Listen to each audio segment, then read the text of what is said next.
Welcome to Manhwa Recaps, spoilers ahead, watch out, and take care. Huge shout out and special thanks to the channel members. Sorry for the slow uploads, I was pretty sick until recently.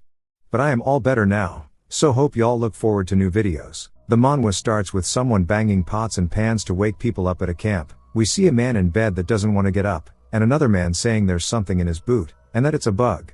This wakes the other guy up, and we learn his name is Incrid. These people are his squad members. He says after causing trouble he was demoted to this position. On the battlefield, we hear the commander say to attack. Incrid says he doesn't have any special powers, he got here with endless training. We see him block a hit, then returns with a kick. But another soldier tackles him, and starts to repeatedly punch him, but the enemy gets his head cut off by a friendly. Incrid says he actually has no talent, he grabs his sword and begins to run saying his dreams are too far to reach. An arrow flies in, doming a soldier beside him. Incrid sees this and is glad it wasn't him, but when he looks forward he sees a man charging at him.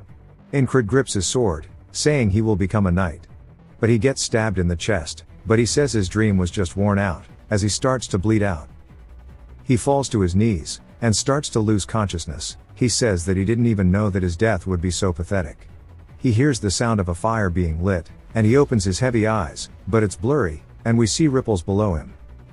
The banging is heard again, and he opens his eyes and the man from before says there's something in his boot, and freaks out again because it's a bug. Incrid wonders if he's just feeling deja vu. He's back in the battle, and turns to see a blade flying at him. He gets stabbed in the throat.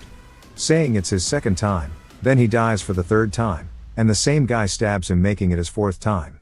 He gets woken up again to the pots and pans, and grabs his throat to make sure it's okay. He's sent to battle again, and turns to see the soldier who has been killing him repeatedly. The soldier lunges forward. Incrid says that he cannot escape this hell. It jumps to the soldier once more lunging, and Incrid says he's seen it 17 times now.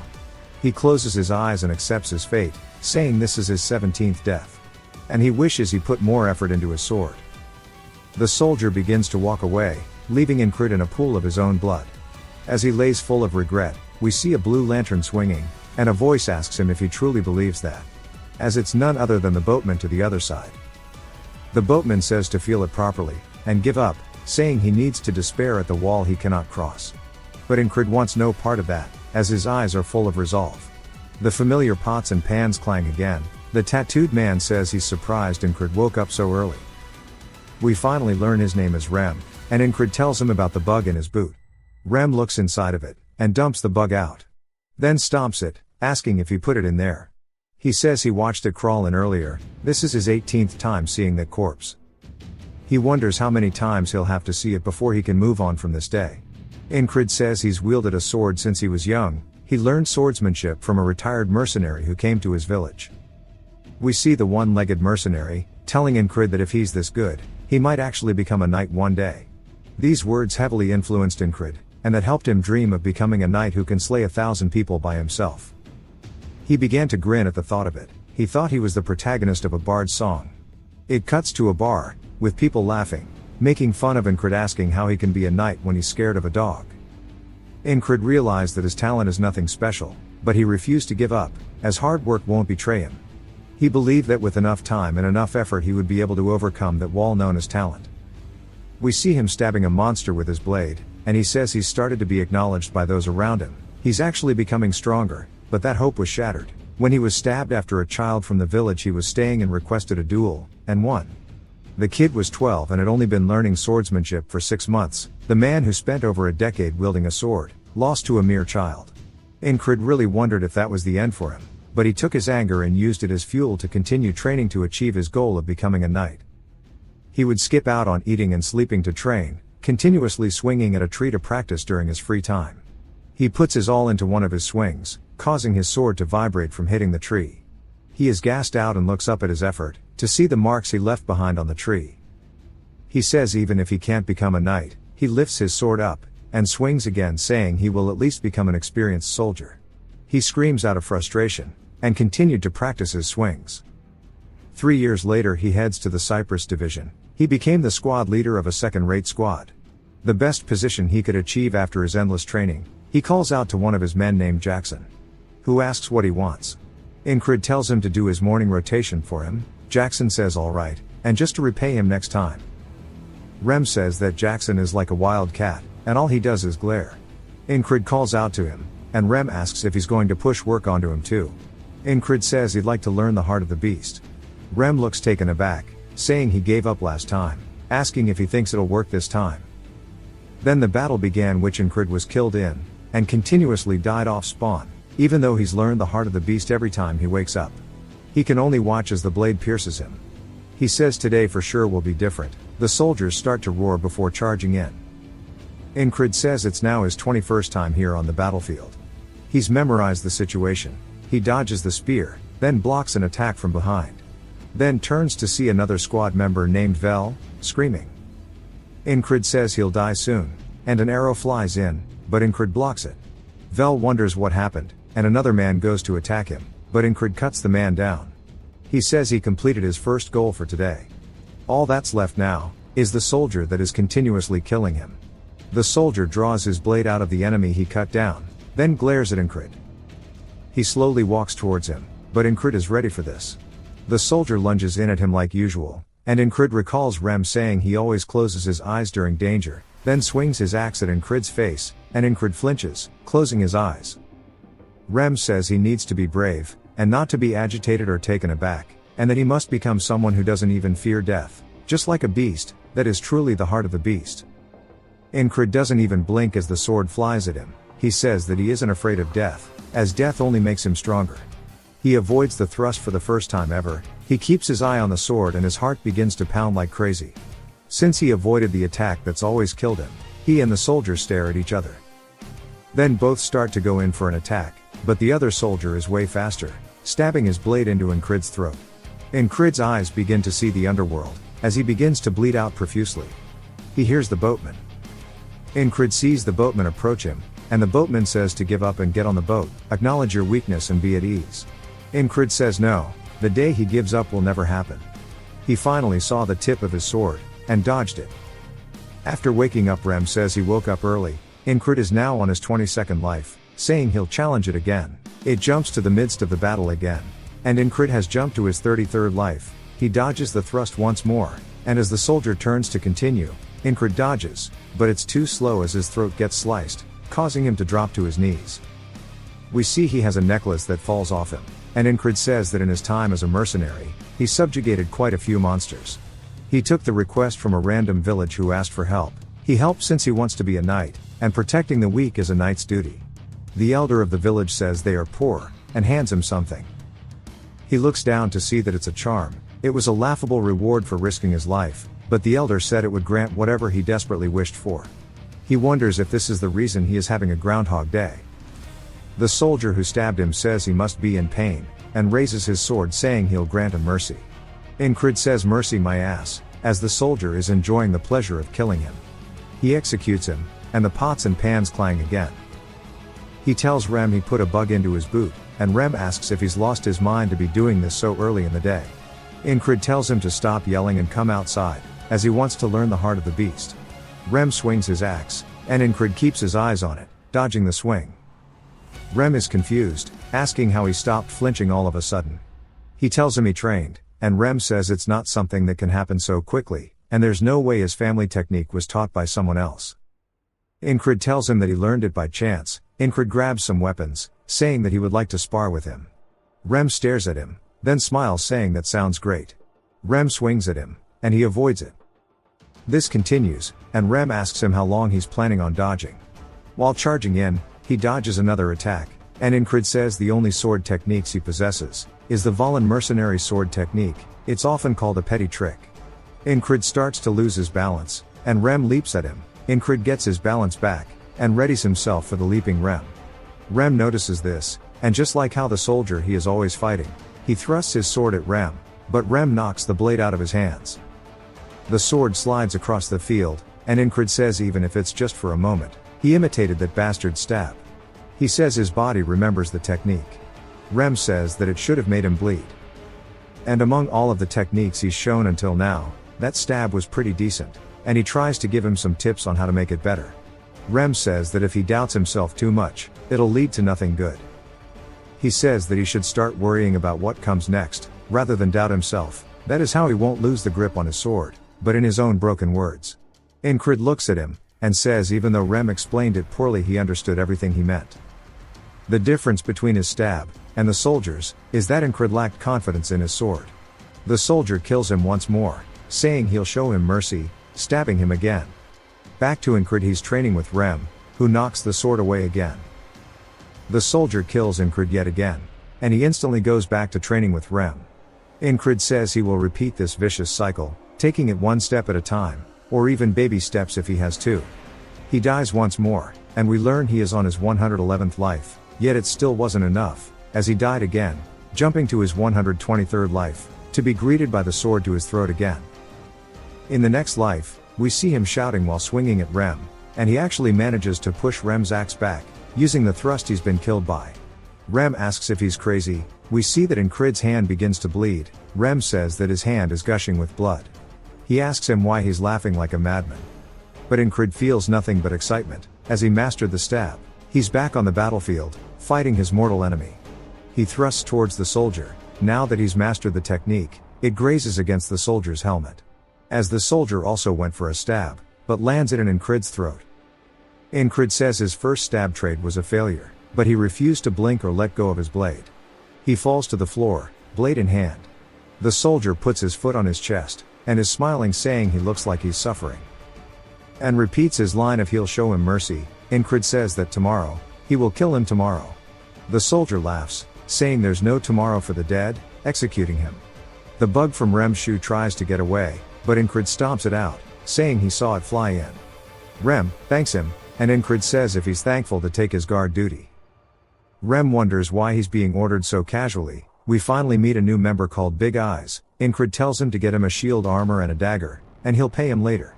Big Eyes is surprised, but says that he'll only trust him since he's his boss. Rem asks if he's ever been this pushy with his commands. Jackson says that they've always pushed their tasks onto him, and more members appear. Rem says that he's really acting weird today, as Incrid is usually not this tense. He's back to practicing on the tree. Incrid says he's felt an incredible amount of pain with every death. He wonders what'll happen if he doesn't win even after tens of thousands of times. He wonders what if he can find a way to escape and survive. He wonders if he were to escape if he'd wake up to tomorrow, or still repeat this day. He wonders if he could be content with the strength he's gained. But says he needs to stop being a bitch. He won't ever give up. He will overcome this wall to see what is on the other side. He thrusts the tree again, and again, saying he won't abandon this blessing of being able to repeat his life. He splits the tree in half. He starts to put on all of his equipment, readying himself for the fight as he truly believes he will win today. The horn of war is blown, and Incrid's squad starts to walk into the fight behind him. The war begins. Incrid says that the only reason he gets as far as he does in this war is due to luck, preparation, and keeping himself a cool head. We see a man coming at him from behind. He blocks the hit, cutting the dude's head off. Another soldier goes for his leg, but the shin guard blocks it, and he bashes his skull in. Another one throws the axe from behind him, and he dodges, throwing his own weapon at the man. He says this is only all possible due to the repeated lives he's spent here. He sees Vel screaming, and he blocks the arrow for him like before. Then kills the other attacker. Now it is time for him to face his wall. The soldier glares at him. He has a WWE stare down with the soldier, and the soldier charges at him. Incrid blocks it, but it shatters his shield. He throws the shield away, heading straight in, blocking the next attack with his sword. Incrid says that the soldier is a regular guy, close to being a prodigy, but lacks real experience. So is easily surprised. Incrid headbutts him. So the Valen sword technique with its many tricks is effective. Incrid gets some dirt on his boot, then throws it into the soldier's eyes. While he's panicked, Incrid leaps at him. The soldier sees this, and thrusts towards him. Incrid dodges the blade. The soldier lands after missing, and turns instantly to prepare for the follow-up. But Incrid does too, saying he knows now everything there is to know about this stab. Incrid attacks the blade, shattering it to pieces. We see an archer draw his bow back, and unleash it, soaring across the battlefield. The soldier lets go of his shattered blade, as Incrid goes in for the kill. He says he's won, but the arrow from before begins to fly in. As it gets close, it's broken by an axe throw, as the soldier is stabbed in the throat. Rem is the one who blocked the arrow. saying he's going to destroy the archer, but Jackson tells him not to waste his energy. The soldier starts to fall down, but has a look of disbelief on his face. He looks at the battlefield, and drops to his knees. Incrid pants, and looks down to see the soldier shaking in fear. Incrid readies his sword, saying that this is mercy, and cuts the head off of the soldier. Smiles just as it's happened to him. He has finally shattered the wall he couldn't surpass. But gets kicked in the back, by a man we'll call Ponytail. Incrid grunts in pain, and Rem starts to run in saying that it's a frog. We see Ponytail is actually a frogman. While Incrid is in pain, Ponytail says he's invested a lot into the soldier. He can't believe he was defeated. Soldier's nickname will now be Pervert. Ponytail says to die, while swinging his weapon. But we see the axe block it, as Rem is pulled up to help. He swings his axe down, but gets blocked. They both lean in and start to trade blow for blow. Another soldier goes to kill Incrid. But Jackson leaps in, cutting his head off. Rem creates distance, as does Ponytail. They have a standstill, and Rem says if he wants to kill his squad leader he needs his permission first.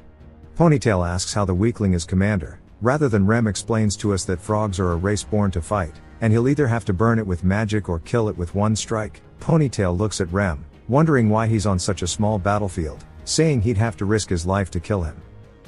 Then says it isn't worth it, and stands up straight. Then walks away. Rem calls him a coward. Jackson runs while carrying Incrid, and Rem helps block the soldier in front of him. Another soldier goes to follow up, but another party member stops him. A whole row of soldiers drop, as another one of the boys pull up too. Incrid's vision is blurred, and their allied force say to retreat. He closes his eyes while they all retreat. He plops back into the underworld, as the boatman says that he's managed to survive another day, but that's it. He won't be able to withstand the walls that keep appearing in his way. Giving up and falling into despair is his fate. Incrid starts to get up.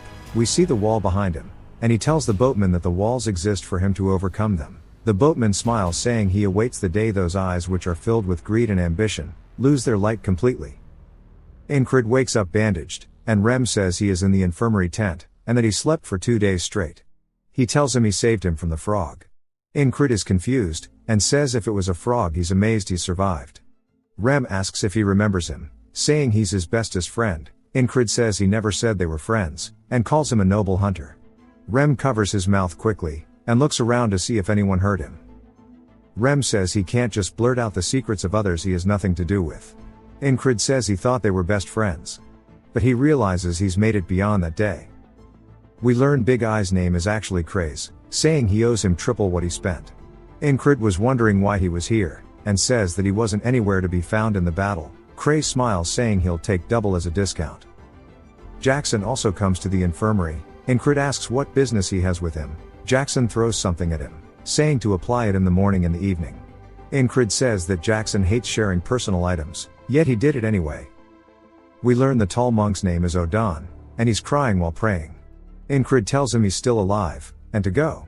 That night he wonders why they are all taking shifts. He wonders if they are worried about him. Then another member comes in. He's surprised to see Incrid, asking why he's in here. His name is Ragna. He quickly leaves, and Incrid says there's no way he's worried, as Ragna is very carefree. Besides him, there are 2 soldiers in the infirmary. One is a platoon commander who always picks fights with him, and the other is a soldier he doesn't know, that just blankly stares into space. Incrid wonders why he's here. Then they hear footsteps outside, and all turn to see a long-haired elf woman entering the tent. She asks who the 444th Squad commander is. Incrid is confused. The other platoon commander calls her a fairy. She asks him what group he is with. He says his name is Vengeance. He is the 3rd platoon commander of the 2nd company. She asks if his company taught him to state others' races when he meets them. He apologizes, and Incrid says she must be the new commander of the 4th company. Incrid says he's the commander she's looking for. She says she's heard he's leading his difficult squad members well. She looks forward to his contributions. He's surprised she came here just to say all of that. As she goes to leave, she asks for the young soldier's name. He says Krang, but says it suspiciously. Incrid wonders if he just made it up, saying his attitude is also bad. He wonders if he's a noble. The commander gives him one last look, then walks away. Incrid wonders what's going on. Later on he says most of the pain is gone, and wonders if he should start training now. Vengeance asks where he's going, and he says the training area. Vengeance calls him an idiot, saying he's trying to act tough when he's the lowest ranking soldier. The nobleman says nothing. Incred says he needs to recall the past battle. He spent a lot of money to learn how to do it when he was young. Incred wonders what if the last attack he did failed, saying it isn't good to put all of his eggs into one basket. He makes some analogy about Rem's attacks all being lethal. Then the noble from the infirmary says he's working hard. Incred is caught off guard, and he says that he doesn't know what he's doing, but his hands kept twitching in the barracks and now he's spacing out. Incred says he was training his grip, and he's currently recalling the battle. The man asks why he's doing that. Incred says so he doesn't get killed. The noble asks if he plans to become something by preserving his life. Incred doesn't want to say it, since people laugh at his dream. He looks up, raises his sword up saying he wishes to become a knight. The nobleman is surprised by this and Incred says it's the first time that someone didn't laugh at his dream. He says he forgot too, and he suddenly remembered something. He understood what he needs to do. Incred watches him leave, and the man says if he becomes a knight to remember his name. Back at the camp, we see a bard playing to soldiers, and they are talking about Cyprus, the hero of the battlefield. Vengeance wonders where his morning rations are, asking if they are planning to serve them nothing. Incred decided to walk instead of heading to the training area, and Jackson asks him how his injuries are. He tells him the medicine worked well, thanking him. Jackson says if he's thankful, to hurry and come back. That night the nobleman tells him good night, and Incred says it back to him. Vengeance wants nothing to do with it. Incred says it was a day of doing nothing. He hears the bard again, and wonders if the bard came this morning too. But Vengeance says the same thing about the morning rations. Then he realizes what this means. He jolts out of bed saying it can't be. But Jackson asks about his injuries again. Incred tells him the same thing as before, only to get the same reply from Jackson. Cementing the fact he's in a loop again, he recalls the boatman telling him about the next wall. He wonders if he died in his sleep without noticing. He says it feels worse than dying in the battlefield, but it makes him more determined, as he was given another challenge. That night again, he wonders who killed him and why, saying the only person capable of getting in would be a knight. He says it must be an assassin, and they have to be among us. He recalls the commander saying that a fairy is light and nimble, perfect for assassinations. He wonders if she came here to figure out the location beforehand. He says he needs to confirm IIT, and there's only one entrance at the barracks. He can just scream to wake others up when he sees her. So he just needs to wait for the assassin, but a needle goes into his throat. He turns and says he didn't even see them coming in. He starts to grunt due to the pain, and falls out of bed. He says it's a numbing poison.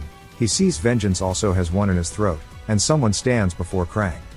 He sees the assassin, and they raise their blade in front of Krang, stabbing him in the chest, killing him instantly. Another person stabs their way into the tent. He says it's another assassin. He looks up to see the commander girl, saying it really was her. And that it's the fourth company leader. He wakes up to the sound of the bard again, saying it's his third time now, and he wasn't even able to detect their presence, so it won't be easy. Plus the company leader, even if he stops the assassin, fighting her after is not possible. He says he feels helpless. He felt the same way a few days ago when he fought Pervert. But in the end he was able to overcome it, killing him. So as long as he doesn't give up, he will find a way to win again. He rips the covers off of Vengeance, and he says he's acting crazy. Incred says that he was wrong assuming they were in the base, and he should be wary of outside. Vengeance mocks him, asking if today's training is catching cockroaches. But he says he guesses that's fitting for a lowlife. Incred says he's glad he cares about him so much, annoying Vengeance, who says he was being sarcastic. Incred sighs, saying he was too. Krang asks if they are arguing again, and says maybe he'll come back later. Incred tells him it's fine, and Vengeance lays back down. He says that Krang is definitely the real target, and wonders who he really is, saying he's suspicious. But he doesn't plan to dig into Krang's past, if he doesn't want to talk about it / just like his squad members. But he was involved so he goes for it. He asks him what he is. Krang is taken aback, and Incred wonders if he phrased it wrong. Krang says well that isn't something he can tell him. Incred asks why not, and Krang says it's a long story. Incred waits a second, then says that makes sense. Vengeance starts to flip out, asking why he's accepting such a shitty answer, and if he was going to accept it regardless, why even ask? He says that Krang is definitely not from this country considering his manners, and asks which country's spy he is. Krang stares at him, and Vengeance shuts up. Krang walks to him, saying he is not, and will not betray the kingdom. Incrid says he can see from his eyes and his movements that Krang has a knight-like aura. Vengeance asks if that's any way to talk to a higher up. Krang laughs, and Incrid says that he definitely isn't a knight, since he was also powerless in the face of the assassin. However, he is truly hiding something. That night they tell each other goodnight again, and Vengeance clears his throat to acknowledge them. Incrid wonders if it's because he's scared of Krang. He looks at the tent entrance, saying that if assassins barge in they would all die. He sits up out of bed, and Vengeance asks him what he's doing instead of sleeping. Incrid says that assassins are going to invade soon, and to cooperate if he wants to live. Vengeance gives him a gross stare, and says he's lost his damn mind. Krang smiles at the situation, and Incrid says that's the reaction he expected. But here's a voice asking how he knew. A poison needle flies through the tent wall, cutting his throat. Incrid wonders when the hell they got in, and reaches for his sword. The assassin flies in, killing Vengeance, and stabbing Krang in the chest, and Incrid drops dead. He wakes up, now to the 4th time, saying that since he has no evidence, he can't get their help with the assassins. He decides to tell the higher-ups, and one of them tells him to shut up and leave. Incrid decides to predict when they'll enter, and to scream. The wind blows the curtain entrance, and he wonders if it's now or not. He says now, and screams assassin, but gets stabbed in the throat. They pull their blade out, causing him to bleed profusely. They then run through the front door, and it jumps to him saying he has to ambush them before they can do anything. Though how is he meant to fight back against an enemy that he cannot even see? The next life he's standing guard inside the tent again, and they come up from behind and stab his throat again.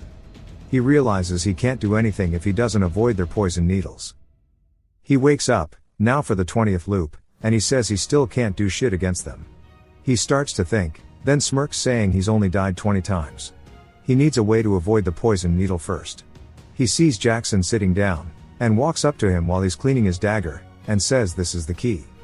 He asks Rem why he calls Jackson a perverted wildcat, and Rem says that's because he's a damn pervert. He always stabs people in the back and runs off, saying it's just like a cunning wildcat. Jackson sees Incrid, asking if his injuries are okay, and he says that Jackson would surely win against the assassins, but he can't take him with him, since he has no authority, and that it's a wall he must overcome by himself after all. He calls out to Jackson, asking him what he would have to do in order to stop himself from being assassinated. Jackson thinks for a second, and says he's not sure, since nobody has survived any of his ambushes, making Incrid realize he's found the right guy to help. He then asks Jackson if someone like him were to stab him in the back, what would he have to do in order to stop it? Jackson thinks about it, saying he's not sure as nobody has ever survived. Incrid's face still looks determined. Jackson thinks about it, and then lets out a long sigh, saying that he needs eyes on the back of his head. Incrid wonders what that means, and asks him.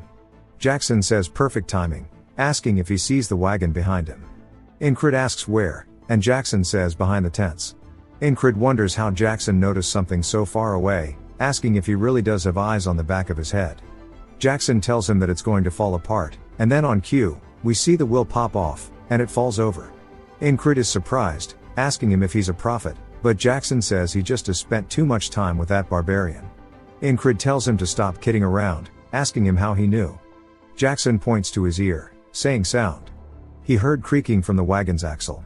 If you can hear what's around you, you can predict what's going to happen next. Incrid is surprised that he heard something so quiet as he didn't even hear the wagon itself. Jackson says basically you don't need to see to sense what's around you, and you can keep trying to listen to what's around you to practice, hone his senses, and isolate the sounds. Incrid says that was a nice explanation, and before he would be too lazy to even reply to him. Jackson says that's just how he is, but it's better to do this than have him on his heels, and nowadays it seems like he's too determined to give up. That night, we see Incrid in bed, saying that he's come across his second wall now in the form of faceless death. He can live if he can sense them. We see him focusing on his ears, and he hears the footsteps of the patrol along with the sound of torches outside. We see the assassin flying in, but Incrid has not heard him yet, and wonders where it is. We see the assassin landing, but Incrid still has not sensed him. The assassin vanishes, and then a needle quickly goes into Incrid's throat. He opens his eyes, saying of course he failed. He wakes up the next morning to the same chant about Cyprus.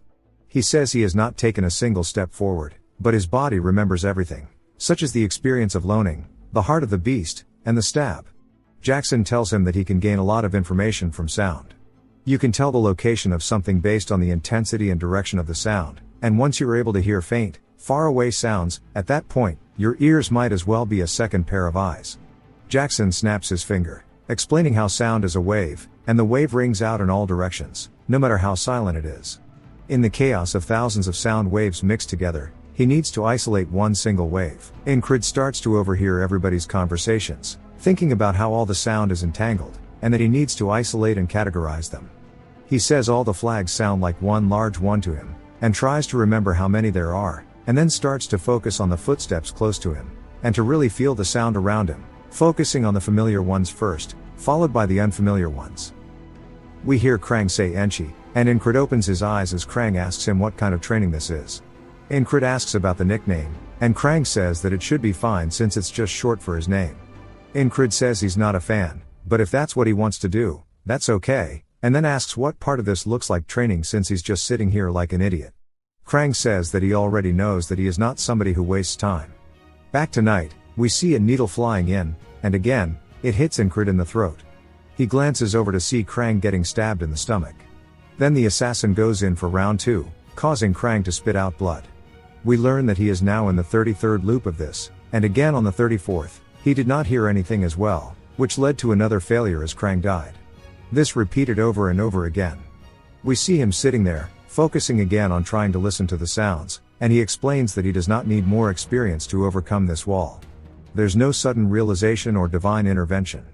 He just needs to repeatedly do this over and over and over until he can hear the sound of the bird. We see a bird landing atop a flag, he hears it, so it means the assassin's footsteps should be able to be heard as well. He opens his eyes to Krang, who says that he's surprised he snuck up on him, yet he knew he was here, and says that since his eyes are closed, he must be training his perception, and repeats the words that he knows he's not somebody who wastes his time after all. We see that Ingrid's eyes have a different feel than usual to them. It jumps to the assassin raising his shoulder and throwing the needle towards Ingrid's throat. He then avoids it and reaches for his blade under his pillow and swings at the assassin, which makes him fall over out of sheer panic.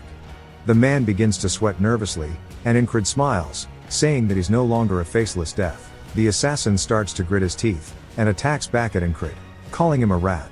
Ingrid realizes that he's not as good in combat as the pervert, so he can easily handle him.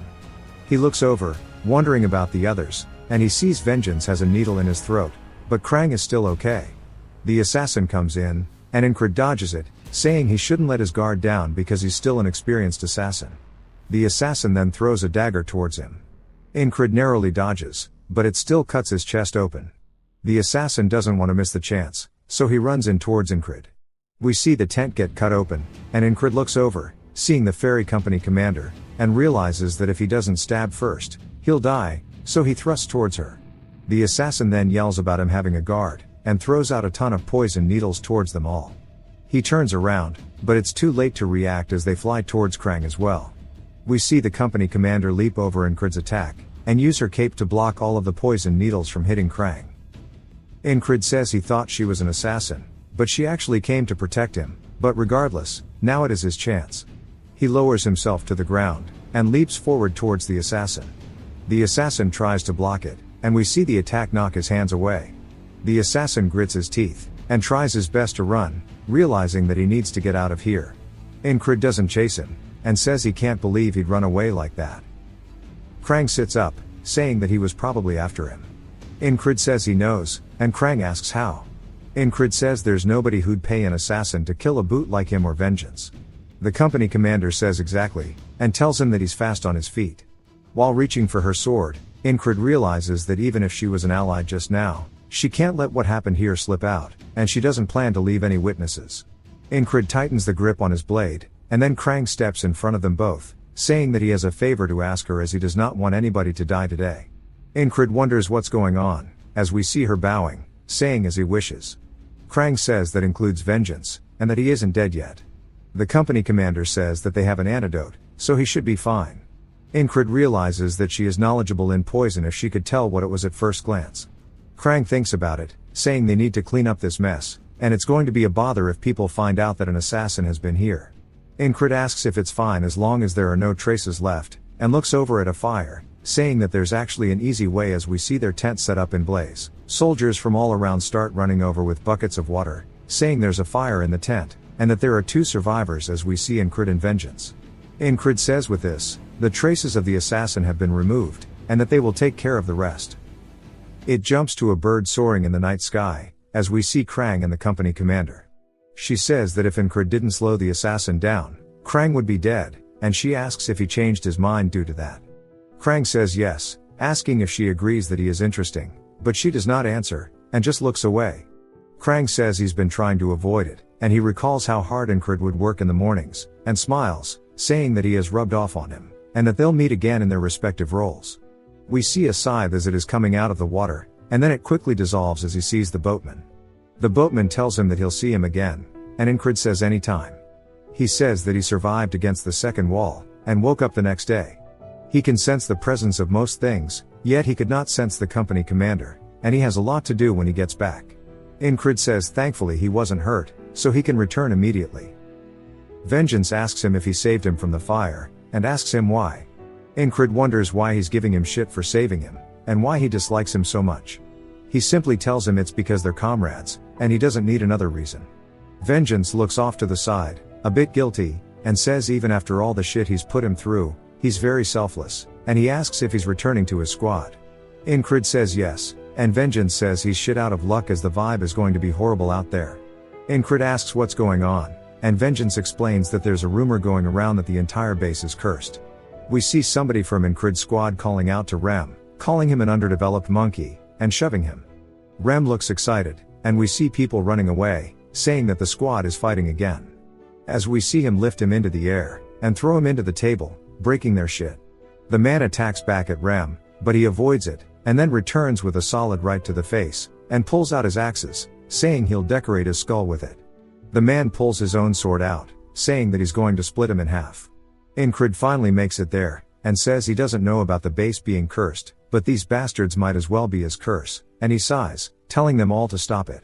We hear them say that they thought he died, and he says that he didn't, but he might go crazy because of them. 4 days have passed since Incrid has gone back to his squad. We see him in bed, and he opens his eyes to Jackson standing above him. He said that he was trying to leave quietly, asking if he woke him up. Incrid says no, and he's gonna wake up and work out anyway. Jackson says that he only started recently, but he's really good at listening already. Incrid tells him that he's been practicing, and Jackson says to keep it up as it'll help him someday. Battles are far and few in between. With winter approaching, the best thing for him to do right now is to solely focus on training his body to the limit. As we see him doing one-armed pull-ups on a tree, we hear a man saying good morning to him, and Incrid looks down at a rock, and underneath it is Odan. He asks if he's returning from his morning workout, saying that he is keeping busy. He drops the boulder and says this is good. We see him starting to stand up as he towers above Incrid, and he says a well-trained body is a weapon in itself, and he should be able to even withstand a kick from a frog.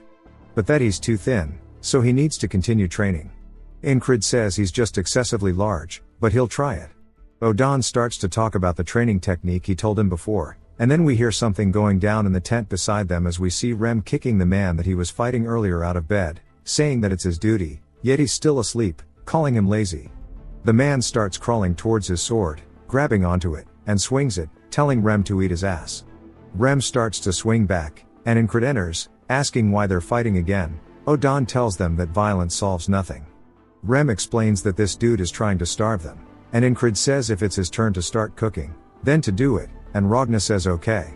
Rem tries handing him an apron, telling him there's no need to act like this if he's just going to do it anyway.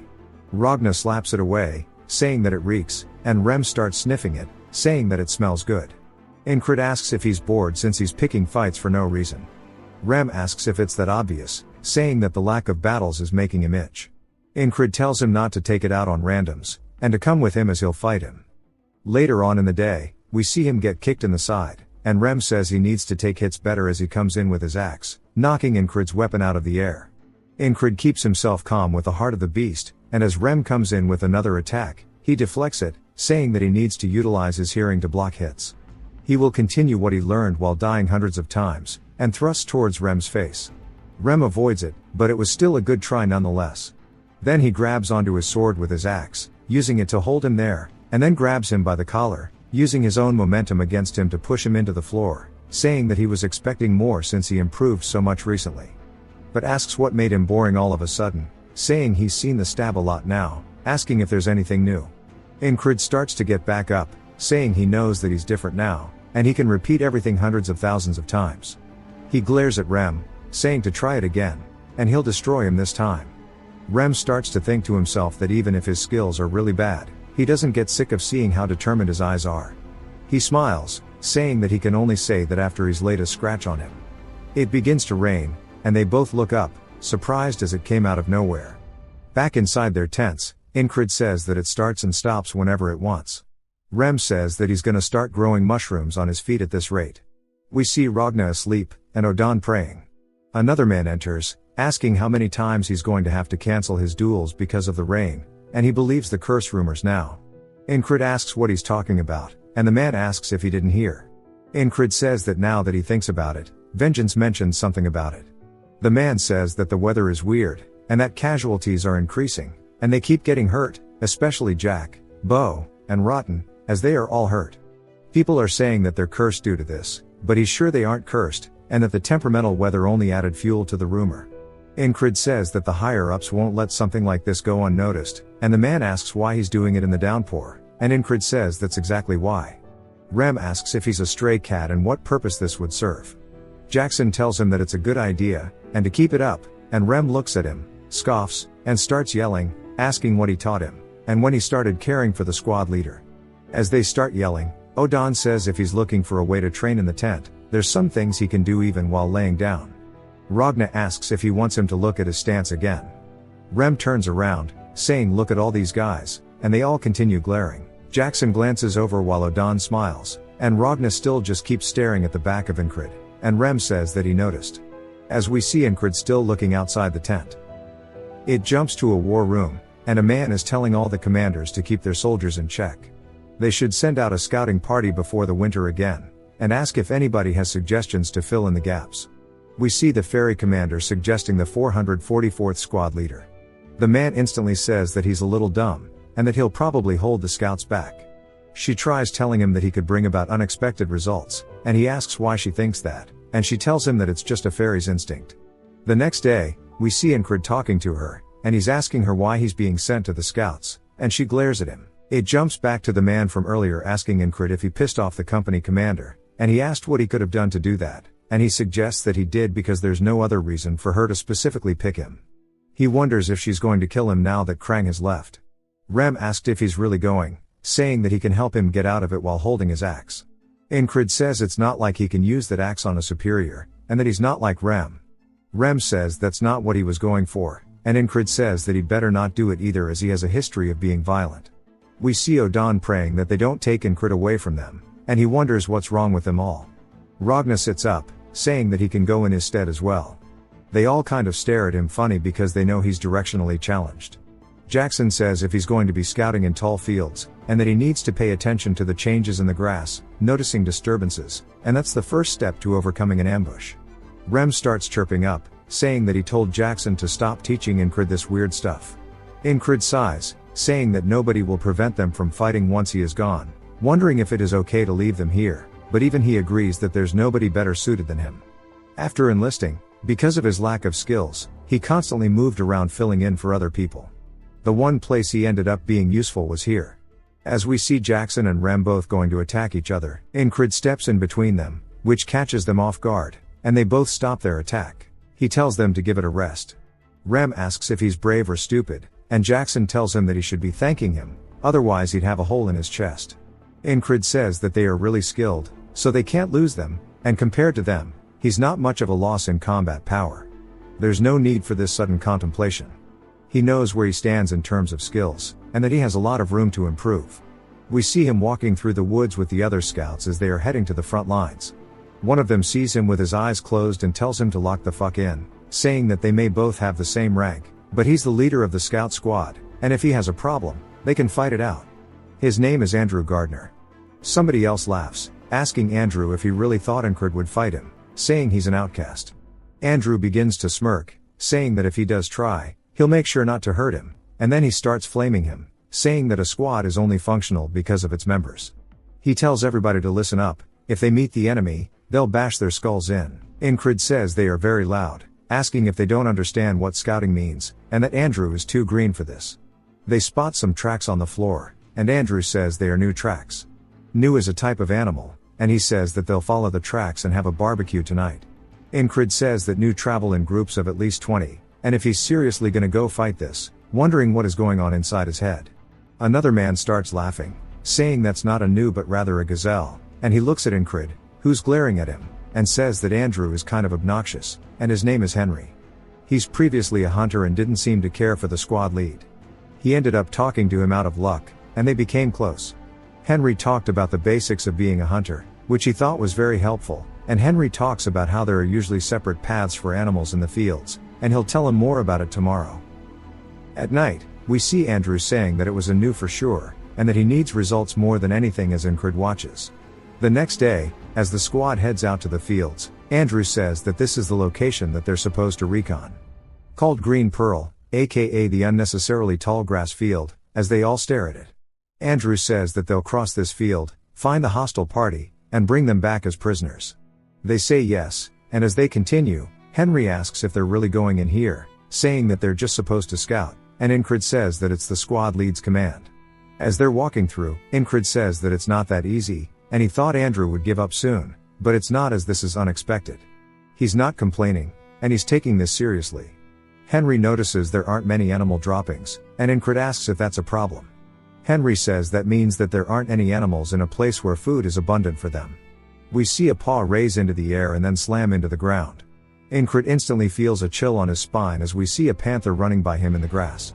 He makes eye contact with it and pushes Andrew's head down, telling everybody to stay low.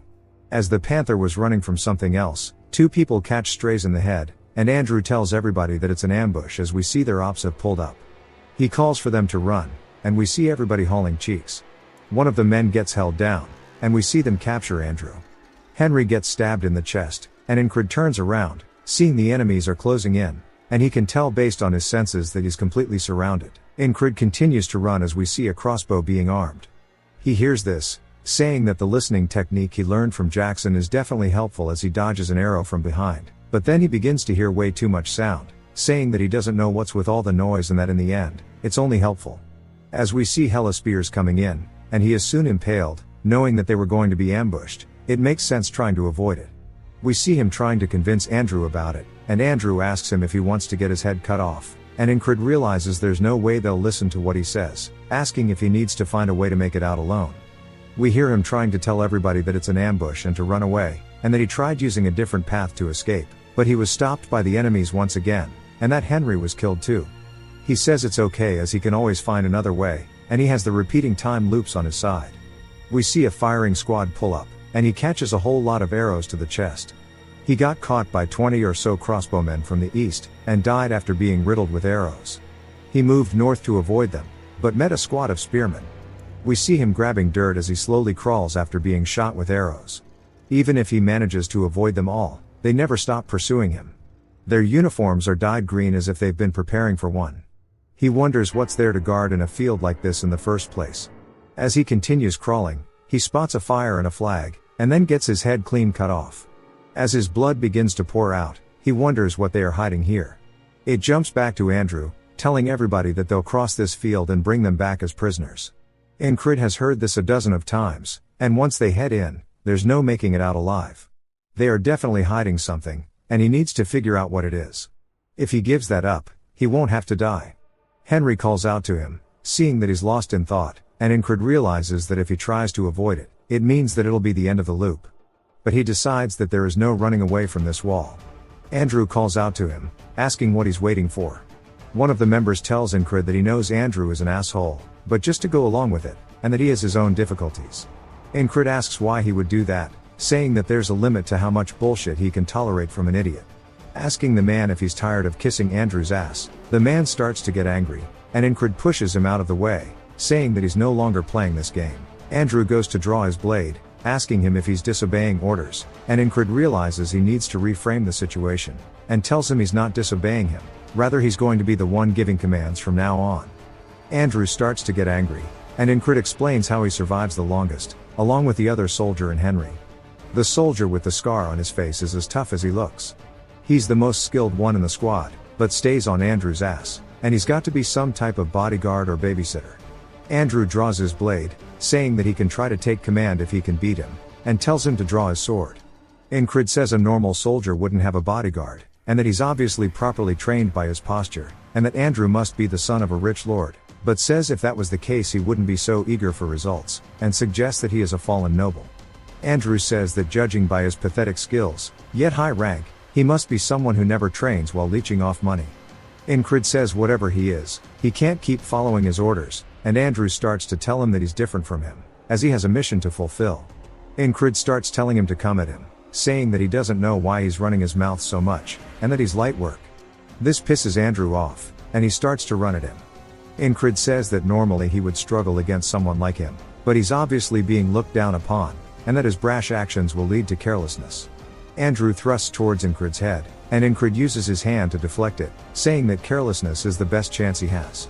As Andrew's arm is sent flying backward, he realizes that he made a mistake.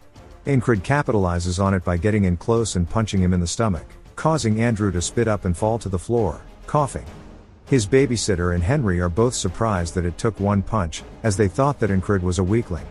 Incrid says from now on, the squad is under his command, asking if anybody has issues with this. Henry is speechless, and the babysitter starts thinking about it, and looks down at Andrew, who looks disappointed in himself. The man sighs, and Incrid says that this is the first step. We see them walking through the forest, and they wonder what Incrid is thinking. Incrid then asks Henry what his dream is. Henry is a bit taken aback, and wonders why he's curious, but tells him that he wants to marry a beauty who runs a flower shop. Incrid says for him to do that, he has to survive. Henry asks another man, and he says that he recently became a father. Incrid tells him if he wants to continue being one, he has to survive. This continues, and we learn that one of the soldiers wants to open his own business, and another wants to return home. Incrid asks Andrew, and he says that he wants to fulfill his mother's wish, and that his mission is to revive House Gardner.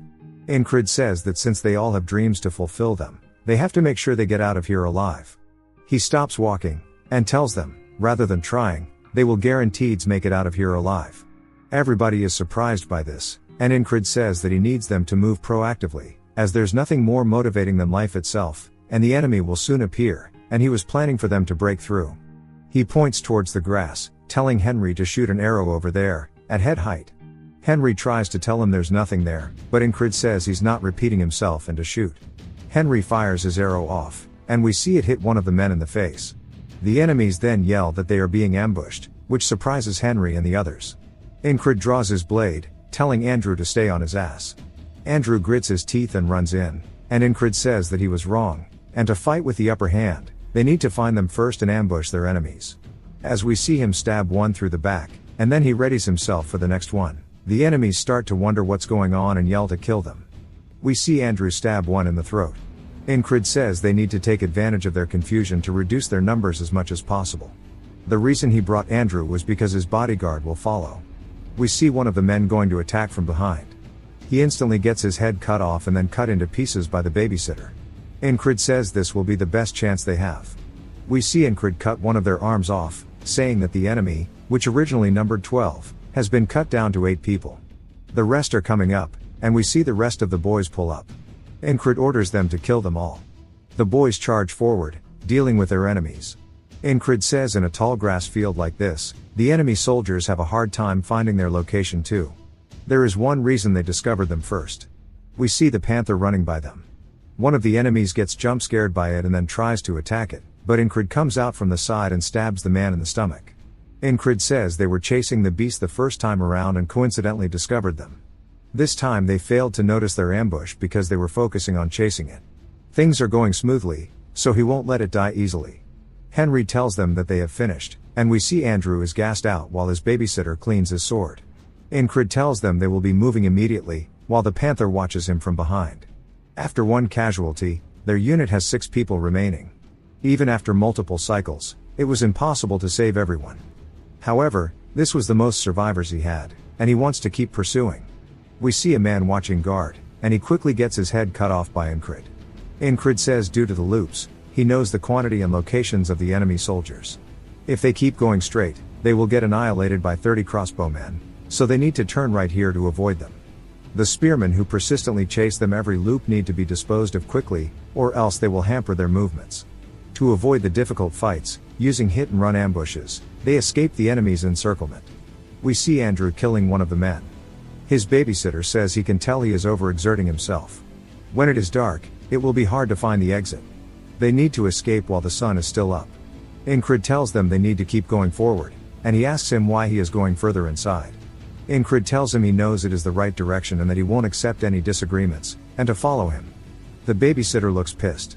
Henry is then surprised as we see him pointing his blade at Ingrid, saying that he should act right, and that he has no plans to follow him to his death. Even if he has to kill him now, he is going to find a way to live. Ingrid says that he himself should know it is too late to turn back.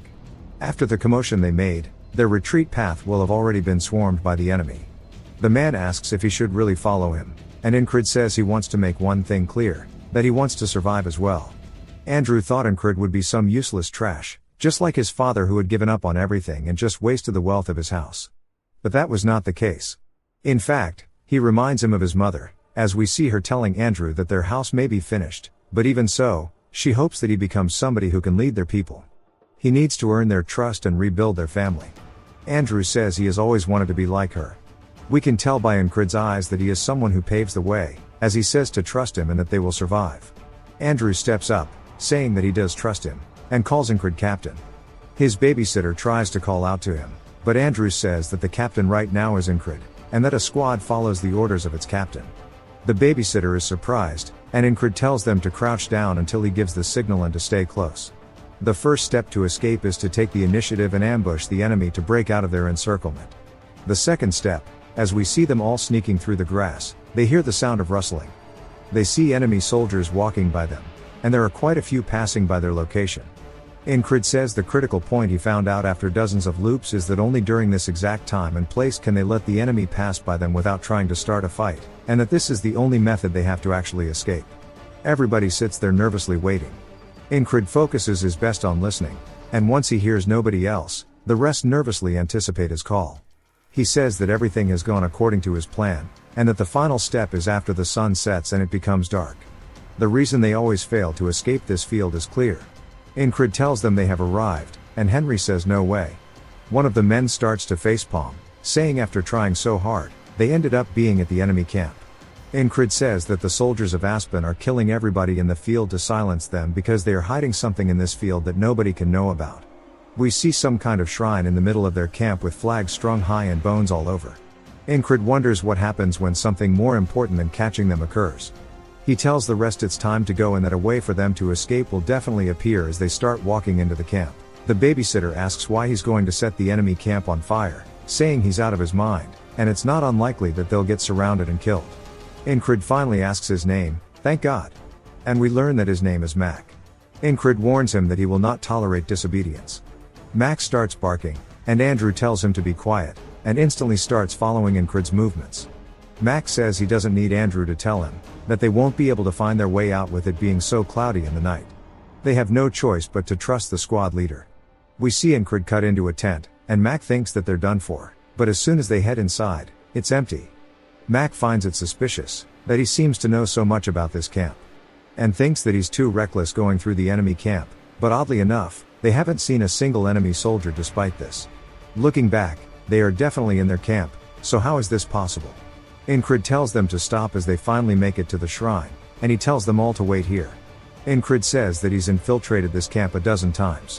When he first noticed that flag and touched it, the entire base focused their attention on him. He says what the soldiers wanted to hide is that flag, and protecting that flag is their main objective. He wonders what will happen when the base catches fire. Mac wonders how the hell he knew that the flag was already here, and then starts cooking up a misunderstanding, wondering if the ferry commander told him this, saying that she was the one who appointed this nobody here. Ingrid says that the soldiers will be too busy protecting the flag. The reason why he suddenly took over control of the squad and infiltrated the encampment, maybe it was all to complete a secret mission. Ingrid says that they'll escape while that is going on, and that they'll split into two groups from now on. One group will be bait, drawing the enemies, and the other will start the fire. Mac says he'll be with the bait group, and Ingrid is surprised, saying that he's complained constantly but now he's suddenly cooperative, but decides it's better for him. He's dragged the squad into the encampment many times, however he's never had this many people with him until now. Ingrid says that today is the best loop he's had so far, and he thinks that it'll be doable. One of them catches a rock to the head. Then they spot Mac running away and yell to alert the rest, and they start chasing after him. Ingrid says that he will succeed. We see him reach towards one of the torches, and he says that this is their best bet at moving to tomorrow, but out of nowhere, an absolute unit appears beside him, and swings down with an ass ton of force, cutting the torch in half.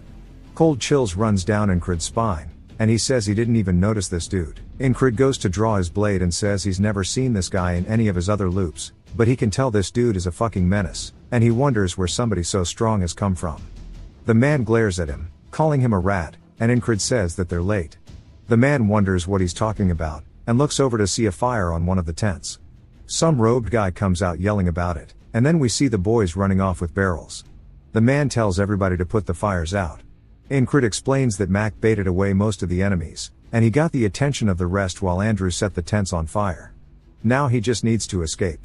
He stomps his foot on the ground, saying all attacks start from this as he prepares for a thrust.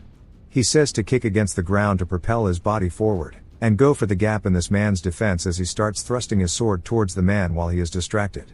The man instantly turns his head around, locking eyes with Ingrid, and then avoids the attack with no wasted movements. He instantly gets behind Ingrid before he could even react. Ingrid realizes this is bad as he just got cut on his stomach. He leans over, holding onto it, and says that was the best stab he could have done. He turns back and looks at the man who calls him weak, and Ingrid can feel the sheer gap in skill, saying that he can't beat him, at least not at his current skill. He barely managed to get here after all of the ambushes through the fields, loop by loop, with everybody dying except for him. He finally thought he had beaten the challenges of this loop and could continue, but now he realizes that this man is the real wall of this loop. As the man raises his sword, Ingrid says that if he's going to die, then he says that then he'll have to take over the control of the squad and repeat this over and over to get the chance to fight this man. He begins to laugh, which surprises the man at first. Then he starts to get pissed, asking him why he's laughing. Ingrid points his sword at him while smiling, and the man says that he's going to cut him up and feed him to the dogs and starts to swing at Ingrid. Ingrid lowers his stance and readies his weapon, saying that he will overcome this wall. Ingrid manages to block the attack as we see sparks flying from their collision. The man starts to parry his attack, causing it to slide down his blade. Ingrid is surprised. The man takes the chance to go in for a quick follow-up and swings. Ingrid sidesteps it, but the man is relentless as he instantly goes for another. Ingrid manages to dodge that too, surprised that he swung from that position. But the man's onslaught isn't over. Ingrid looks up at the blade and somehow manages to block it. He can feel the power behind it. He realizes that he has no opportunity to counterattack. There's too huge of a gap in terms of skill. Ingrid does his best to create some distance and takes out one of his throwing knives, launching it towards the man. As it gets close, the man simply raises his arm to deflect it with the back of his hand. Ingrid didn't expect that. The man instantly closes the gap once more, stabbing straight for Ingrid's chest. He hears his men yelling about the fire spreading, and we see the blade go by Ingrid's face as the man was distracted. All over the shrine is now on fire, and it is heading towards the flag. The robed man from earlier calls out to his commander, asking if he doesn't understand what's at stake here. The commander realizes that Ingrid won't go down without a fight, and that he has no fear in his eyes. He calls out to him, telling him that he will see him again, and begins to walk away. Ingrid is surprised that he's backing off so easily, wondering if maybe he was not the true wall, saying that even if he wasn't, he'll need to overcome this loop, and that he can still improve from here. He hears Andrew calling out to him, saying that they need to go now. Ingrid turns back to glance at the commander, as Andrew continues yelling. The commander turns, making eye contact with Ingrid who wants to fight him, but instead sheathes his blade, realizing that the best call here is to escape with their lives. And he yells to retreat as we see the men doing their best to put out the fire on the shrine. They start to alert everybody for help. As the boys run out, Ingrid says, one of the guys who went that way disappeared, and there are only 5 of them left in the squad now. Mac asks if this is all, and if they are going to send a pursuit force after them. Ingrid says no. They hear Henry coughing, and as he's beginning to slow down, a small group of soldiers begins to chase after them. The boys instantly turn to defend Henry, and Ingrid finishes his enemy by cutting his head off. Mac stabs one in the throat, and Andrew copies Ingrid. Ingrid tells the rest not to hesitate and keep running. As we see Andrew grab onto Henry, he says that they won't be able to follow them if they keep running towards the habitat of the field fox and snake. Andrew asks if that will make it harder for them too, and Henry smiles, saying that he knows a safe route, the hunter's path. Incrid tells him that he trusts him to guide them properly. As they get deeper through the field, Incrid says he no longer hears the footsteps of the pursuit party behind them. As we see them running, we see a fox watching over them. Thanks to Andrew and Mac's efforts, they were able to get rid of them pretty easily. If it wasn't for Henry's pathfinding, they wouldn't have been able to lose them quickly either. It took the efforts of every squad member to get this far. The sun begins to rise, and Incrid blocks the light with his eyes as he looks up, seeing that he has made it to the next day. They continue running through the fields, making it back to their camp. One of the men asks what happened to them. As we see them all bloodied and gassed out, Henry says he feels like he's about to pass out. Then we hear him slump onto the floor. Incrid cracks his back, saying that he's finally got through that loop, with most of them alive. Now he can continue his days. It jumps to the shrine as we see the flag is still intact, but that everything else is damaged. One of the men asks the robed guy what happened, and he says that they need to prepare it again. He didn't expect the famous Grey Dog to be unable to stop a few small fry. As we see one of the company commanders named Grey Dog, he says he can't understand what happened, as the soldiers stationed here were the best of the best. Yet a few enemy soldiers broke through, set fire, and escaped. The Grey Dog is an independent company, pretty much private contractors. It is derived from the Grey Dog that resides within the Principality of Aspen. Having a persistent temperament, it has a need to connect with whatever target it has decided upon. Whether it be alone or in a war, therefore the company with the name of Grey Dog is also called the Persistent Lovers. Yeah, I don't get what they're doing with this one. Grey Dog asked the man from earlier if the one he faced was strong, and we learn that his name is Mitch Hurrier. I hardly know her. Mitch says if it wasn't for the fire, he would have easily finished him off. Grey Dog says he got lucky then, and that luck is a skill in itself. Mitch tells him that it will not happen again, and we see Incrid inside his tent, saying that it bugs him that he faced that wall but couldn't get over it, and that he wanted to keep fighting him. And Incrid says that soon eventually they'll have to fight again, as we see Mitch as well, determined to kill him the next time they meet. We see Rem throwing his axe through the air, saying that he's bored as hell and that Incrid should be returning from the recon soon, wondering why there's no news from him. He catches his axe and sits up in the bed, wondering if maybe he died. He says while he got better recently, he's still a small fry, so it would not be surprising if he did. It doesn't happen often, but he actually liked him, and sighs, saying that there's nothing he can do if he's dead. We see Ragnar waking up as well, and he looks over at Rem, who's in a weird pose, and he asks him what the hell he's staring at. Rem waves good morning to him, and Ragnar returns with his own wave. Rem begins to grin, saying that he thinks he wants to kill him, while holding onto his axes. Ragnar starts to unsheath his blade, calling him a crazy dog. It jumps to the ferry company leader. She starts asking Incrid about his scout mission, asking how he happened to burn the whole place down. He tells her that he continued to make the best possible choices in that situation and got lucky. She makes eye contact with him while saying the words lucky, and then says, "Alright," telling him to rest and recover. She had hoped that he would achieve something, but she didn't expect anything this big, wondering who exactly he is. As Incrid goes to leave, he says that he has no idea what she's thinking. We see Andrew calling out to him and then bowing, saying that he's sorry for acting out in the beginning, and he's alive, thanks to him. Wondering if they'll meet again. Incrid waves, saying that maybe if their paths cross, and he begins to walk away. Andrew grabs his sword and bows to Incrid, and the rest follow his lead, paying their respects. He says that he managed to bring back 4 of them but wonders if that was really his best, saying that he ended up losing 2 of the members and if he were a little stronger, he would have saved them too. With all the loops, he is capable of exceeding his limits.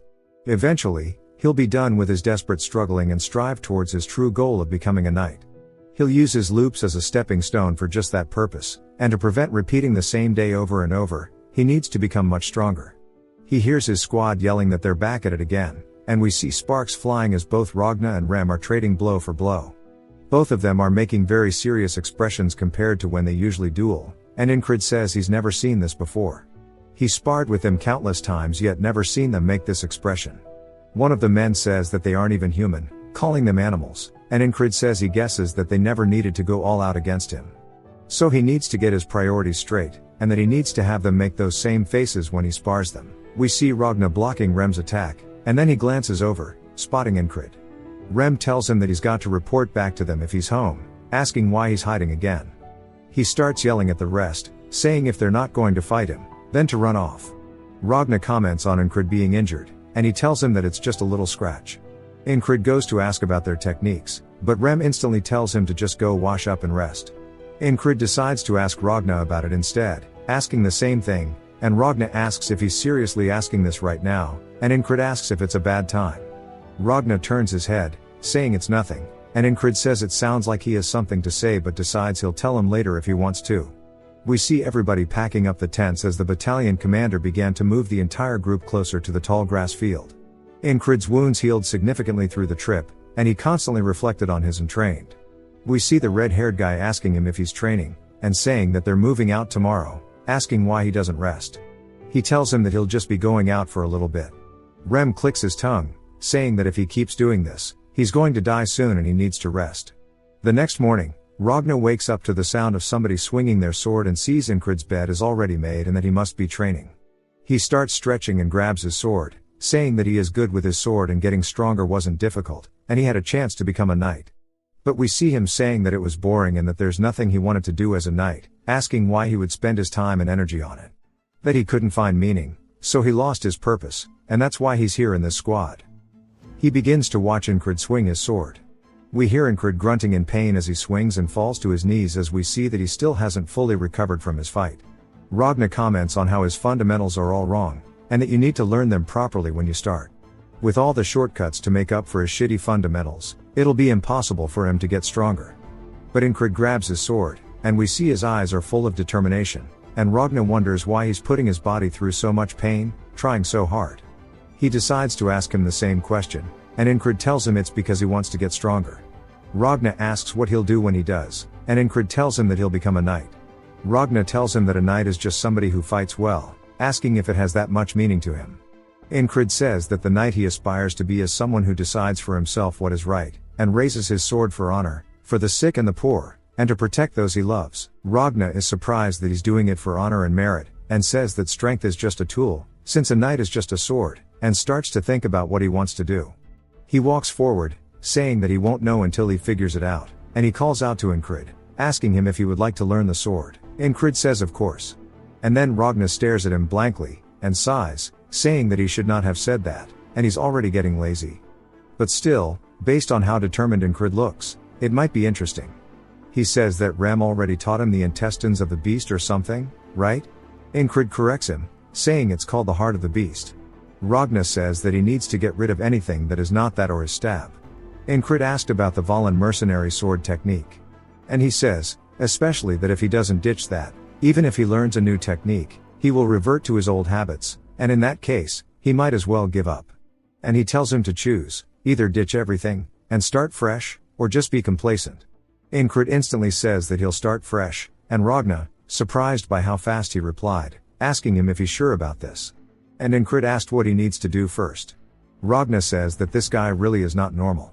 And while he has a good physique, he wields too light of a weapon, and he should find something heavier, and hands him his blade. Ingrid asks if he should really be handing his sword over like that. And Ragna says it doesn't matter as it's not special, and tells him how to properly grip the sword by having his right hand above his left. He then notices he's squeezing tightly, asking why. Ingrid says so he doesn't lose his blade. And Ragna asks him who taught him this. And he says Rem did. Ragna clicks his tongue, calling him a useless bastard, and tells him to get into his position. He then raises the sword above his head, and swings it down on Ingrid. He blocks it, and we can see his hands shaking. And he says that shit hurt, asking why he did that. Ragna says of course it would hurt. And if he stiffens up, it's only going to get worse, and says he's essentially like a branch or a column or something like that. Ingrid wonders why everybody in his squad talks like this, asking if that's a metaphor, and what that's even meant to mean. He wonders if it means that he's too stiff because he's clenching the sword too tightly. Ingrid says he probably means to say that he needs to stay flexible with the sword to keep his sword from breaking, and he needs his movements to be more malleable. He then loosens his grip, and then we hear Ragna slash his sword a couple more times. And then he kicks Ingrid's feet out from under him, telling him to pay attention to his balance. Ingrid tries again, and he asks him where his feet are pointed. And then smacks his sword, saying it's too stiff, telling him to try again, asking him if he's trying to break his wrist. We see Ingrid go for an attack, and Ragna taunts him, asking if he was trying to dance. This continues on throughout the day until we see Ingrid on the ground. Ragna sighs, saying he did not realize it was this shit, and that Ingrid has none of the basics down, and that it's not something that can be taught. We see Ingrid gassed out, But he tightens the grip on his sword. Ragna stares at him, and then thinks about something. And Incred asks if they can go again. Ragna sighs, and draws his blade, telling him that they should start with the baby steps. We then hear Rem asking where they have been all day, asking if they are playing picnic here, skipping meals and shit. And he points at Ragna, asking Incred if he's giving him a hard time, asking if he wants him to take care of him. They start their typical banter, and Incred asks if there's something going on, because Rem is dressed up. Rem tells him that it's because they're being summoned. As the enemy forces are gathering in the distance, we see everybody preparing for combat. And it jumps to the ferry commander standing on a cliff above all the soldiers, as well as Incred's entire squad suited up for battle. Ragna wonders if teaching him was a mistake, saying that he's still new to the technique so he probably can't fight all that well. And then he might die because of that today. He puts his sword on his shoulder, saying that he's definitely going to need to babysit him today. Incred wishes that he had more time to practice. Some of the soldiers start asking why the enemy's formation looks like that. As we see that flag from the camp, and that they are all spread out in a very specific pattern. As the robed man stretches his hand out, saying this is the end. A strong gust of wind suddenly starts to form from where he's standing. And the ferry commander realizes that it's a spell. All the soldiers fight to maintain their posture as a fog envelops everybody. Incred looks around, saying he can't even see the people next to him. A lot of the soldiers start to panic due to the fog, and Incred hears something. All the other soldiers hear it too, and wonder what that noise is. They start to panic, and Incred yells, telling them all that it's arrows. As we see them coming down like rain. They start impaling the soldiers, hitting them all over. The fairy queen starts to deflect them, saying the fog is not normal, and nobody could have expected them to use this tactic. She yells, telling everybody to raise their shields. And she realizes they've been had. The robed man begins to laugh, saying it was so difficult to get this spell together. He had to offer up the blood of many animals, while collecting a ton of water by casting rain spells. And once the spell is active, the fog will obscure all vision. Unless you're under the casting point of the spell, which is the flags, it's going to be a one-sided battle. And he calls it the fog of annihilation. We hear Mitch telling him that he looks satisfied.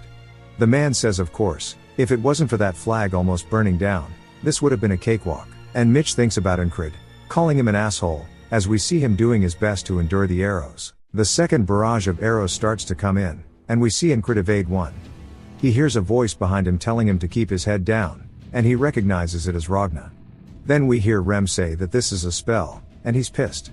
Incred says that he's right in front of his eyes but can't identify him, and he won't be able to fight properly like this. An arrow lands directly at his feet, and he says that his breath is getting strained and his body is getting stiff, making it hard for him to move his legs as he needs to. This means he can't use anything he's learned from Ragna at this rate, and he didn't expect to get it on the first try. Back to training, Ragna says that he'll revert back to his old habits for now, even if he learns from him. It would be best not to fight until he finishes learning what he's about to teach him. However, unless he fights on the battlefield, he'll die regardless. He realizes that's right and then closes his eyes, relocking in, saying that death to him does not hold the same weight as it does to others. As all the soldiers continue fighting around him, Ragna tells him to get behind him, but he says that he found a way. If he can't do it in one try, he knows what he must do. He charges straight into the fog. Ragna calls out to him, asking if he's crazy. A spearman comes from the fog, thrusting his spear forward and stabbing Incred directly through the throat. Incred lets out a groan as we see it impaled into him. He then starts to smile, saying that now he can now go back to learning from Ragna. The soldier starts to get scared, calling him crazy. He pulls his spear out of Incred's throat, causing him to die on the spot. Back at the camp, Ragna is asking him if he really understood what he said. Incred replies that, to be frank, Ragna is not a great teacher.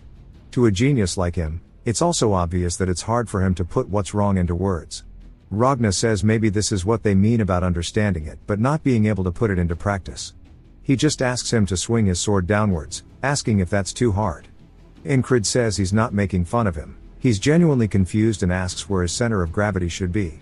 Ragna is surprised but starts to think about it, asking if he means something like this. Incred confirms that's as he thought. He says that guys like him don't even know how they do what they do. While Ragna's explanations are lacking, it's not that big of a deal, since observing and listening are some of Incred's strong suits. He'll remember his stance no matter how many times it takes. Back to the barrage of arrows coming in. Incred raises his blade, deflecting one of them. but his hands start shaking, and he realizes he's still too stiff. Another spear is thrust forward, and Incred doesn't even dodge it, saying it's okay, so he can just die and continue learning. So he takes it to the throat. Back to training. We see him moving his feet as he dodges underneath Ragna's blade. He says this is now the 31st loop, and he is capable of flexible movement. Ragna tells him that the step he took is pretty good, asking where he learned it, and with that he should be able to start learning the basics already. Ragna explains that the 3 basics with a sword are cutting, stabbing, and slashing. He needs to use the edge of the blade for defense, and if the sword is good quality, he can also use the sides. The shortest distance between the opponent and him is called the line of attack. Using the sword is all about blocking the opponent's line while extending his own. He tells him to draw his opponent in and reach out to him with his sword. Back to the battlefield. The spearman is thrusting forward. Incred watches as it grazes past him and he thinks that his feet are light. So he can easily dodge this. Then 4 more spears are thrust out in front of him, immediately killing him on the spot. He says that little by little, his loops are starting to change. We see him actually parrying Ragna's sword, which surprises Ragna, who asks if he really just parried that. Incred is determined, saying that even though it's only a little bit at a time, he will make sure to continue this cycle. As he does a diagonal slash at Ragna, Ragna says that it no longer needs work. He seems a little surprised. Incred claims that even though they're baby steps, they're still adding up to be long strides. As he's running forward in the smoke, Ragna calls out to him, asking if he is crazy. Only for him to die once more, smiling and saying that as long as he can achieve steady progress, he'll die as many times as he needs. We see Ragna raising his blade as he swings down towards Incred. Incred ducks forward while bringing his blade up, successfully countering Ragna's attack and knocking it away. Incred states that it is now the 100th loop. Ragna is looking at his blade in complete disbelief and then looks back down at Incred, asking him what the hell his deal is and who he is, since he can no longer recognize his captain's movements. Incred says that Ragna no longer looks at him the same, and he thought he couldn't improve much more with his talent. As he's running in, Ragna calls out to him again, but Incred continues marching forward, saying that he has surpassed his previous level. We see him dodge the first spear as he follows it closely. He completely runs past the enemy soldier without killing him, as he has a goal in mind, the road to becoming a knight. As he charges directly into the back line of the spearmen, they thrust forward, impaling him yet again. He starts to smile through death, saying that this is so fun he might actually go insane. Back at the training camp, Ragna calls out to him, asking if he wants to learn the sword once more. Incred replies that he'll do whatever he can to become stronger, smiling and ready to die as many times as it takes to achieve his goal. Ragna says there's no way he'd be this good, as he's confused, asking if he's been fighting like shit on purpose until now.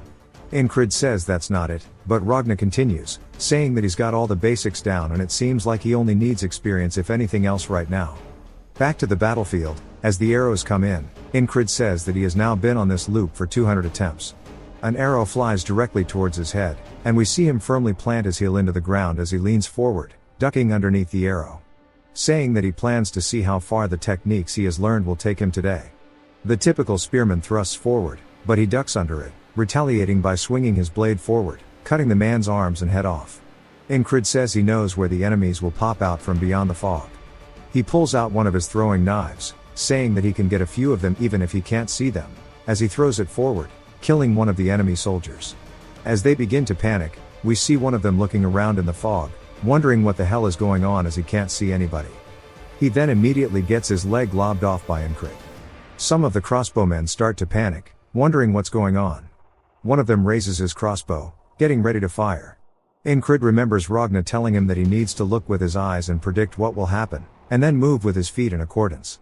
As Incred ducks underneath the crossbowman's weapon, piercing him through the chest with his blade, Incred starts to laugh, saying this shit is hitting different and it feels like he's an entirely different person compared to when he didn't even have the basics down. He starts to charge deeper into the enemy lines, saying that he needs more and more people to come at him. He gets a little further until multiple crossbowmen all raise their weapons. As they're setting up the firing squad, one of them says that he's done well infiltrating up to here, asking him how he plans to make it out of this alive. As we see Incred panting, he steps forward, saying that he wants to fight it out with swords like men as he continuously plans on testing himself. They call him crazy and then immediately disrespect his request by unleashing crossbow bolts, killing him on the spot. We then jump back to the boatman as he's calling Incred foolish, saying that he's walked into his own grave, asking if he is all there upstairs, calling his mental cooked. He then wakes up surprised, saying he hasn't seen that in a while, and he wonders if the boatman really came out of nowhere just to shit talk him. Rem then asks what he's doing as he sees that he's blanking out. Ingrid then remembers something about Rem, saying that he called it a spell when it happened. In the enemy's formation, it looked as if they were guarding the flag back in the grass fields on his last outing. He then asks Rem if he knows anything about spells. Rem asks why he's so curious all of a sudden, and Ingrid says that he just thought it might be interesting to tell him what he knows. Rem says sure, asking if he knows the difference between magic and spells. Ingrid says that magic is more common, and Rem says that is not wrong, that a spell requires a medium. It's not just that it requires it, but the medium is a whole lot more important, as spells cannot exist without them. Ingrid thinks about it, saying that the fog was due to the enemy's spell and that flag must have been the medium. Therefore, if the flag breaks, the fog will leave. Ingrid asks him if his tribe also used spells since he knows they originated from the west and that is where Rem is from. Rem smiles, saying that he's seen them, asking if he knew that there aren't many actual spellcasters, as most of them are hex casters. Ingrid ignores him, and Rem asks him where he's going. Ingrid tells him that he's going to train. Ragna says that it looks like they both have the same training background, asking if he knows what the Unyik sword technique is. We get some lore and we learn about 500 years ago there was 1 in a million prodigy. A child born on a sword farm slayed 12 bandits that attacked the farm with nothing but a fireplace poker. Having lost his parents early, he learned the sword at a young age, and a noble having heard the rumors took him in. That prodigy went by the name of Leonis Unyik. However, as gifted as he was also cursed. He began losing strength as a 10-year-old and became fully paralyzed at 12. And just like that, the Mist Runes prodigy was lost to history. Rem says that at the age of 20, Leonis fully paralyzed and immortalized himself in the history of swordsmanship, completing all the sword techniques in the land and categorizing them into 5 categories: the righteous elaborate sword, the heavy strong sword, the flowing confounding sword, the fast swift sword, and the gentle parrying sword. Leonis rewrote the history of the sword, and with this, the Unyik family became the greatest house in the empire. The after effects of this technique can still be felt, as it is the foundation of all swordsmanship today. Ragna says that there is the northern heavy sword and a bunch of other sword techniques, including some eastern techniques that utilize ki. And among those, the technique he developed branches off of the northern heavy sword. He tries to think about what Rem taught him, asking if it was called the conscience of the beast. Ingrid corrects him, saying it's called the heart of the beast. And Ragna says that this will be more useful than that, and it's called concentrate on a single point. He needs to forget everything around him and focus only on his own sword and the enemy's, and he'll show him how it works as he starts to get in a stance. Ingrid wonders what's about to happen as Ragna thrusts his blade directly towards him, nicking the side of his throat. Ingrid is surprised, saying that it was faster than Rem's axe, and he nearly just died. Ragna then asks if he felt anything, and we hear Rem calling him a degenerate, asking if he's really trying to kill the squad leader. Ragna says that people concentrate better in the face of death, and he's just trying to help him out. Rem says that he can't learn anything if he's dead, asking if he even knows how long it took for him to learn the heart of the beast. Ragna says that's only natural for a stupid barbarian teaching him, and they start to argue. Ingrid says that both of them are pretty shit at teaching, though. Rem then says that his people are more north than his, saying that truly that means he's more barbaric. Ragna says no, as he knows Rem is from the southern barbarian tribe.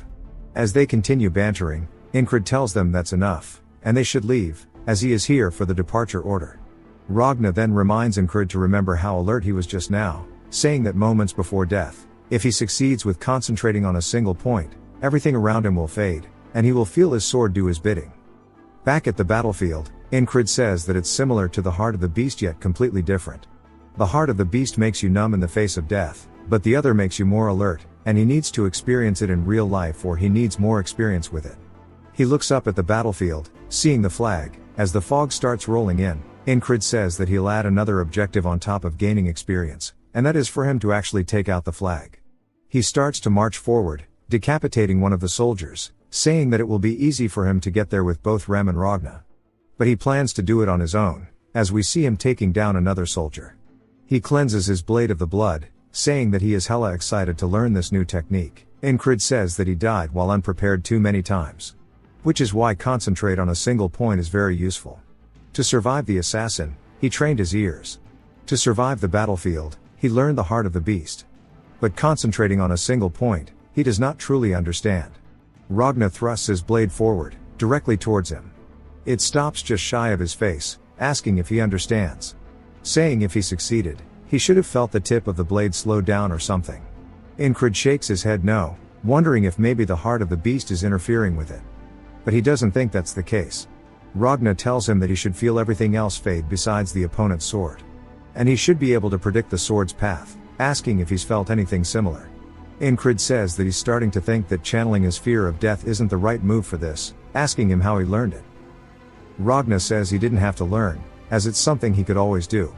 And it's in the name, you just have to concentrate on a single point. Incred sighs, saying he's not going to get any useful answers out of him, and he'll just have to figure it out on his own.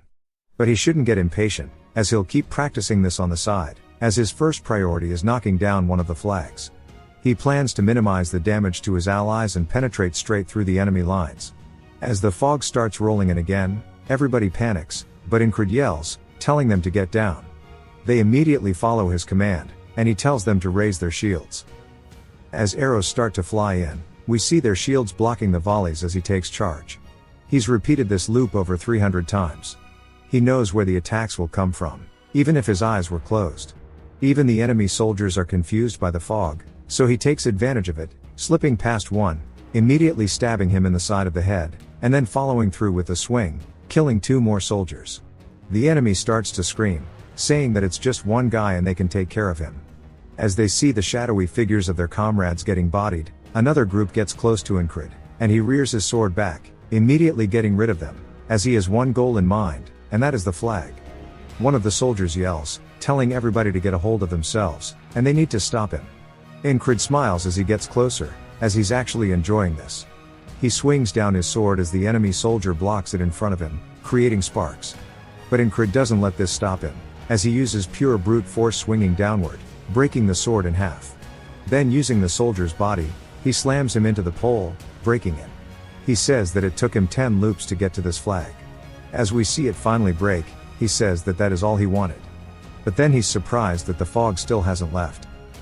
While he gets distracted, the enemy soldiers take advantage of it, stabbing him. One of them laughs, saying it seems like he knows a little about spells, but that he has been deceived.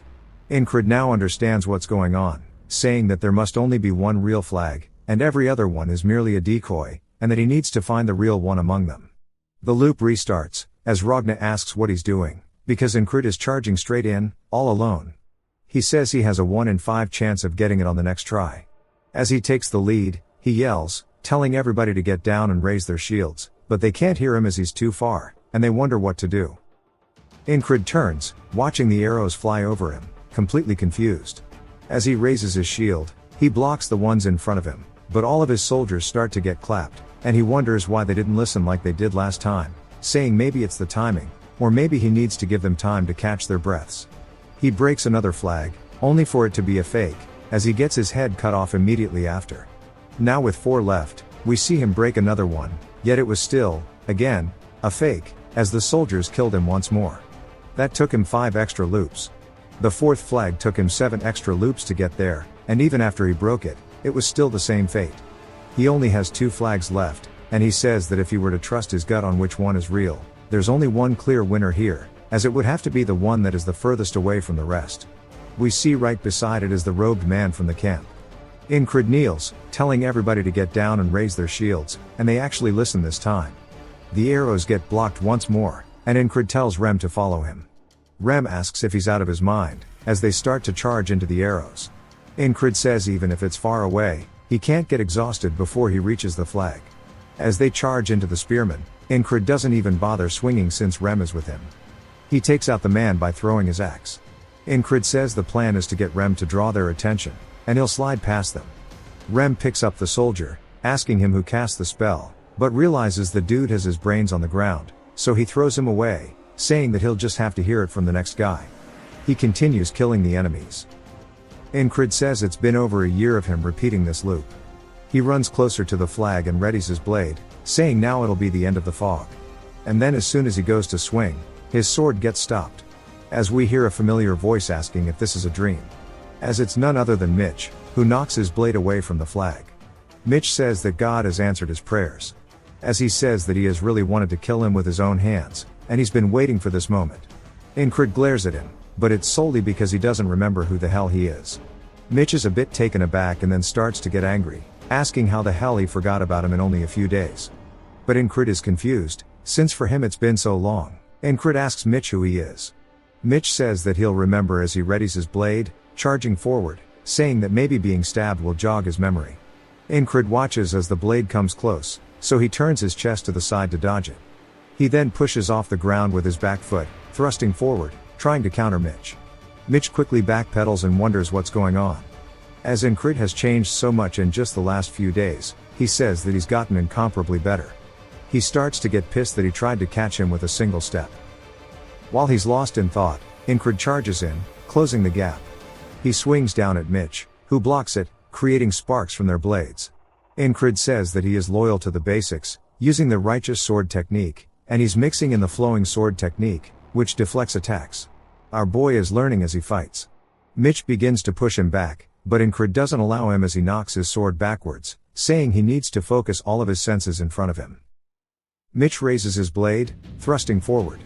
Ingrid says if he gets distracted for a single moment, the balance will collapse, so he has to make sure to actually lock in.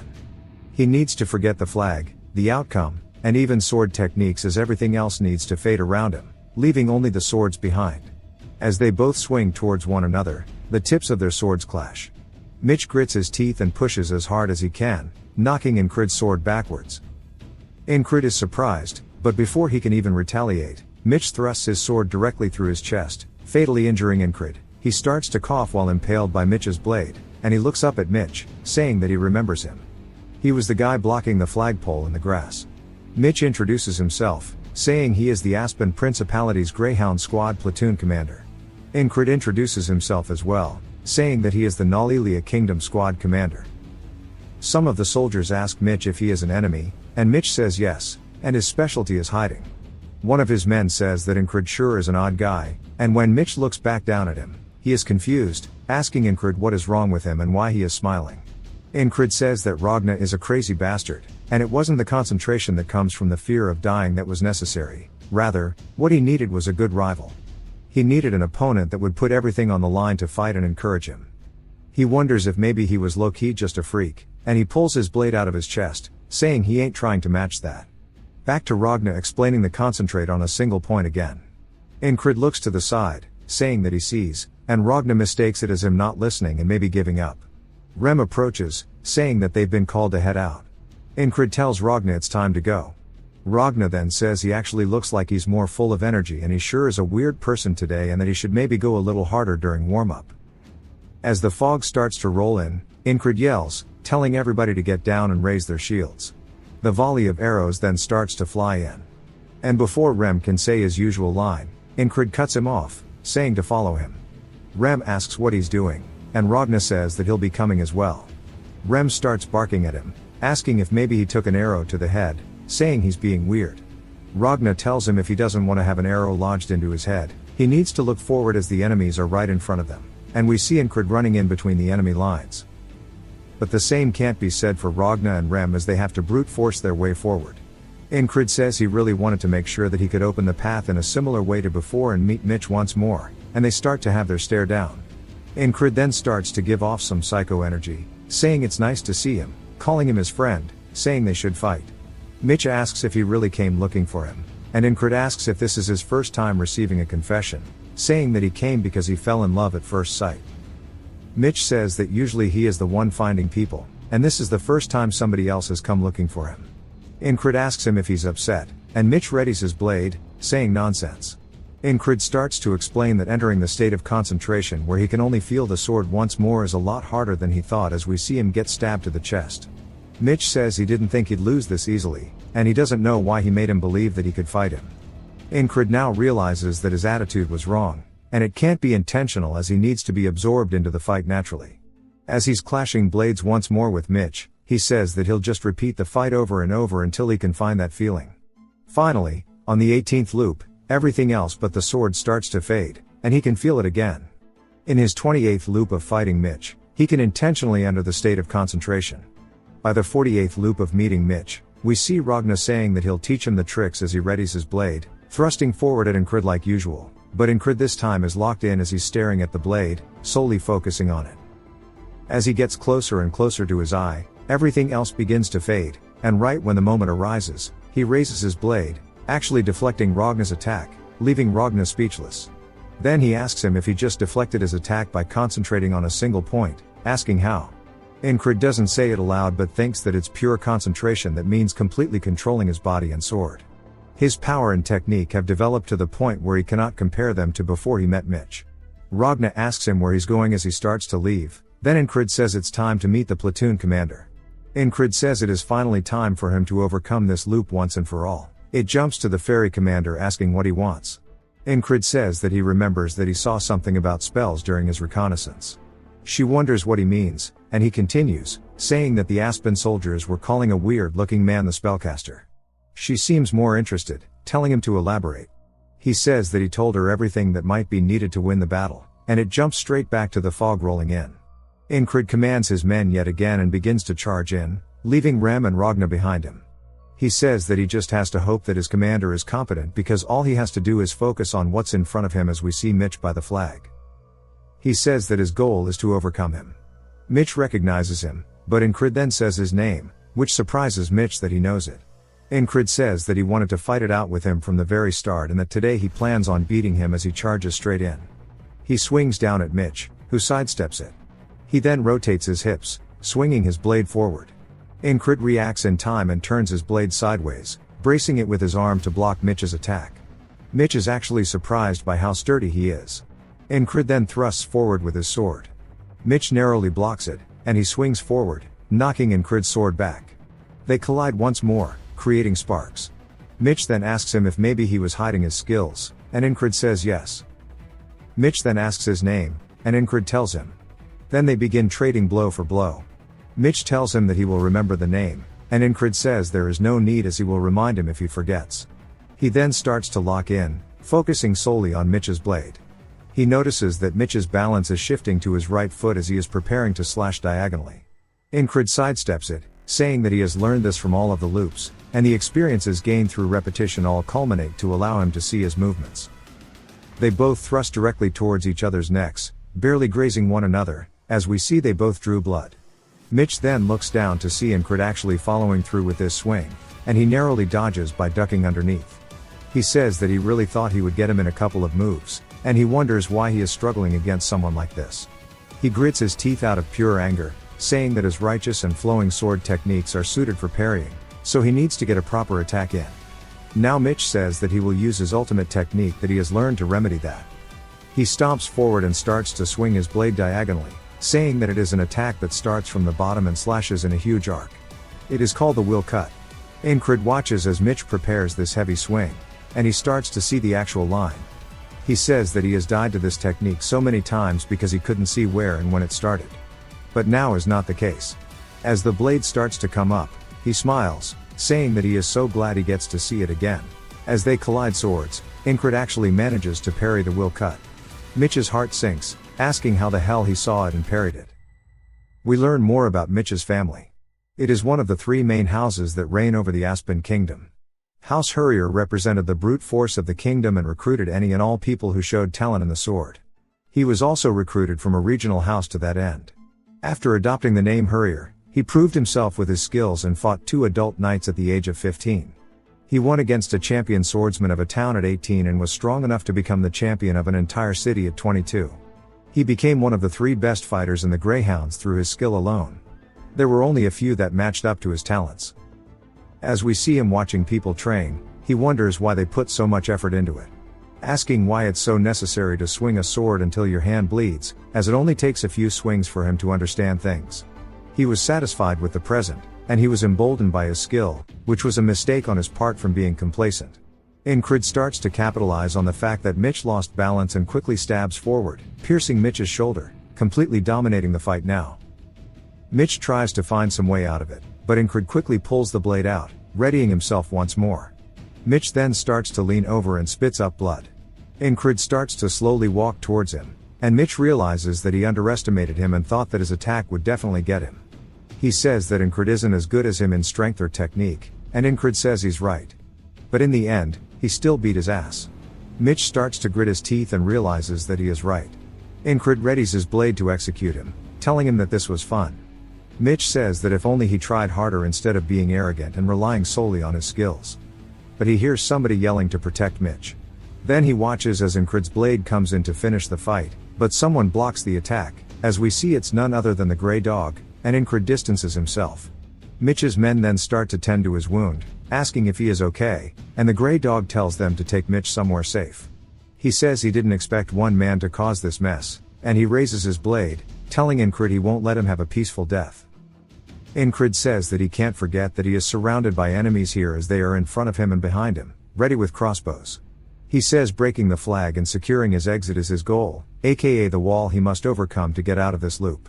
His eyes start to focus, and the Grey Dog yells, telling his men to fire, and they all start to unleash their arrows directly towards Incred. Incred charges straight in through the arrows, saying that he can't avoid all the attacks, so he'll take them head on and continue advancing. Grey Dog raises his sword into the air, saying there's no way he's this foolish. He swings down towards Incred, only for it to be blocked. Incred realizes that his sword is cracked from the attack, saying that his technique is extremely heavy. To win this battle, he's going to need to die many more times, but the objective now is to win the battle, which means he needs to destroy the flag. He throws a throwing knife forward, trying to hit the flag, saying that the spell medium will stop working even if it's only slightly damaged. But his wind is moving the flag too much. Grey Dog calls him a bastard and swings at his head.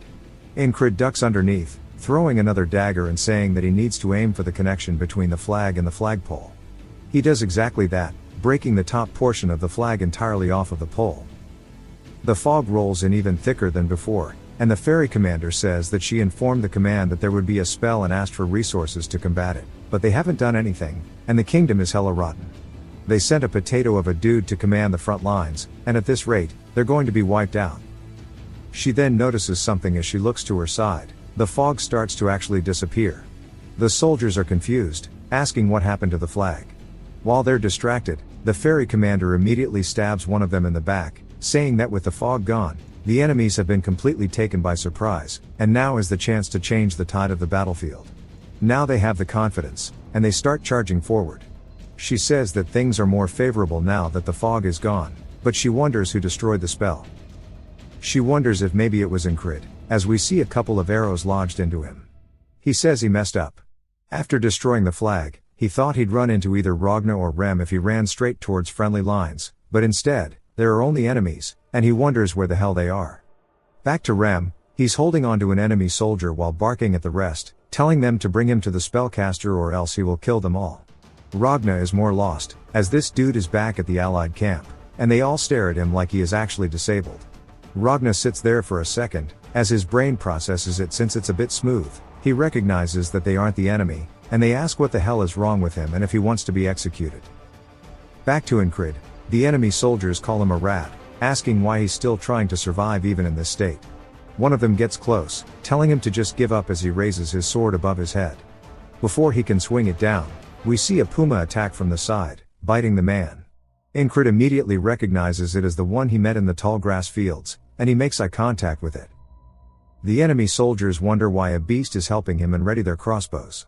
But the puma doesn't give them the chance and immediately jumps straight towards them. It attacks their weapons by breaking the strings in their crossbows. It then walks directly in front of Incred to protect him. Incred tells the puma it should leave, as the man in front of them is a little special, and Grey Dog is utterly pissed. We then hear a familiar voice as he puts his hand on Incred's back, telling him to stand back. It's none other than Vengeance, who walks forward like a badass, saying that he's going to save him. Incred is confused, but Vengeance starts to charge directly in. His attack immediately gets parried by Grey Dog, and he gets sent flying backwards, saying he didn't expect him to actually be strong. Vengeance then tells his boys to just shoot him instead. As we see them firing their crossbows, Grey Dog doesn't stop his charge, starting to knock away the arrows with his sword. While he's distracted, the puma leaps for a surprise attack, but Grey Dog reacts in time by hitting it in the side with his hilt, knocking it to the ground. Incred then starts to lock in, focusing on the tip of Grey Dog's blade. He says he sees it as he follows the line and raises his short sword up in front of him, saying he can't parry that sword with his strength, which means that he'll have to actually use Grey Dog's strength against him. He'll take one out of Mitch's book and let it flow against his blade. He does exactly that, but due to the short length of the blade, he actually gets cut on his arm. But it does work, and Grey Dog is surprised as he instantly recognizes Mitch's technique, asking him where the hell he learned that. Incred lifts his blade, saying it seems like his skills will even work against him. Vengeance then comes in with the greatest attack of all time, obviously having no effect. Grey Dog then looks over, seeing all of the reinforcements running in. He clicks his tongue and turns, telling Incred he won't forget him. Incred tells him to do what he wants, and Grey Dog orders his men that it's time to retreat. Vengeance runs over, telling him that he doesn't have bandages, so they have to move back to wrap up his shoulder. Incred says that they need to bring the puma too, and he picks him up. Vengeance calls him crazy, telling him to worry about himself first. As we see he's actually carrying the puma, Vengeance starts carrying him away, telling his men that it's time to head back. Incred's eyes then start to feel extremely heavy. Vengeance tries to bark at him enough to keep him awake, but he's lost too much blood, so his eyes start to slowly close. The boatman then asks him if he accomplished what he wanted to, calling him a persistent bastard, and asks him what truly drives him while Vengeance and his boys fight to take him back to base. It jumps to a tent. We hear a bunch of people talking about Incred, saying they hope he wakes up without any issues. Incred wonders what's going on as he feels a strange sensation in his hand. When he wakes up, he sees the puma cuddled up to him. Rem asks if he's awake, saying that he really thought he died this time, as we see all the squad members looking at him. Incred asks what's going on, and Jackson asks if he's feeling okay. He says he's thirsty, and Jackson hands him a drink, saying that he's lost a lot of blood.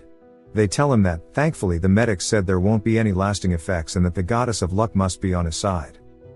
Incred says that he must have passed out during the retreat. Jackson says that now that he's awake, he's going to leave, and Ragna says he's going to sleep. Incred's just glad he got through another day. Rem sits there deep in thought, and Incred asks him why he's staring at him like that, asking if he wants to pet the puma. Rem says no, he's not interested in beasts, and he asks him how he knew it was a spell. Incred says that he won't believe him if he tells him about the repeating days, so he needs to lie to him. But he says that he shouldn't because Rem has always been faithful to him, and he needs to return it in kind.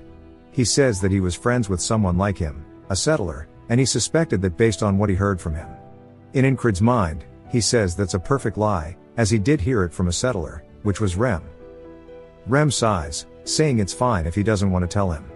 He should just not get himself interested in spells.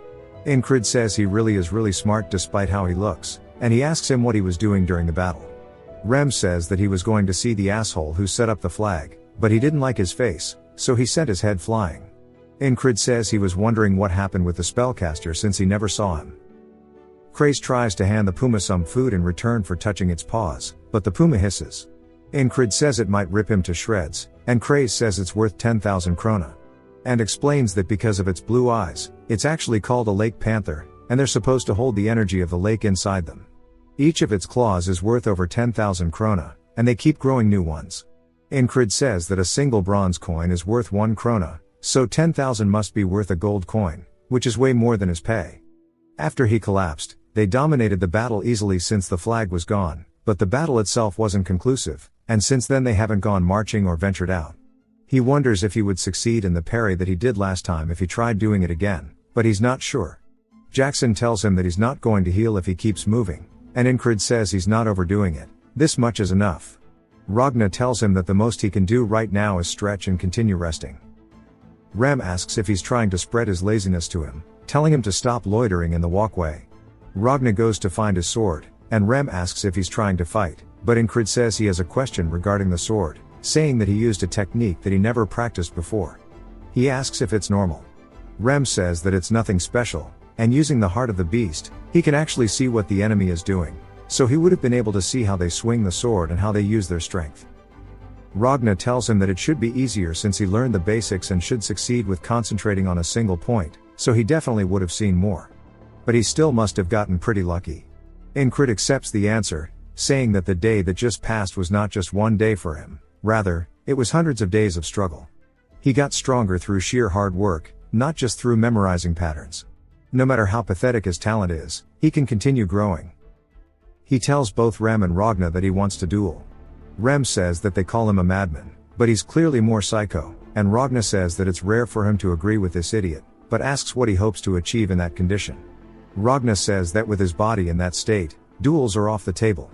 The fairy commander then enters the tent, asking him if he was the one who broke the spell.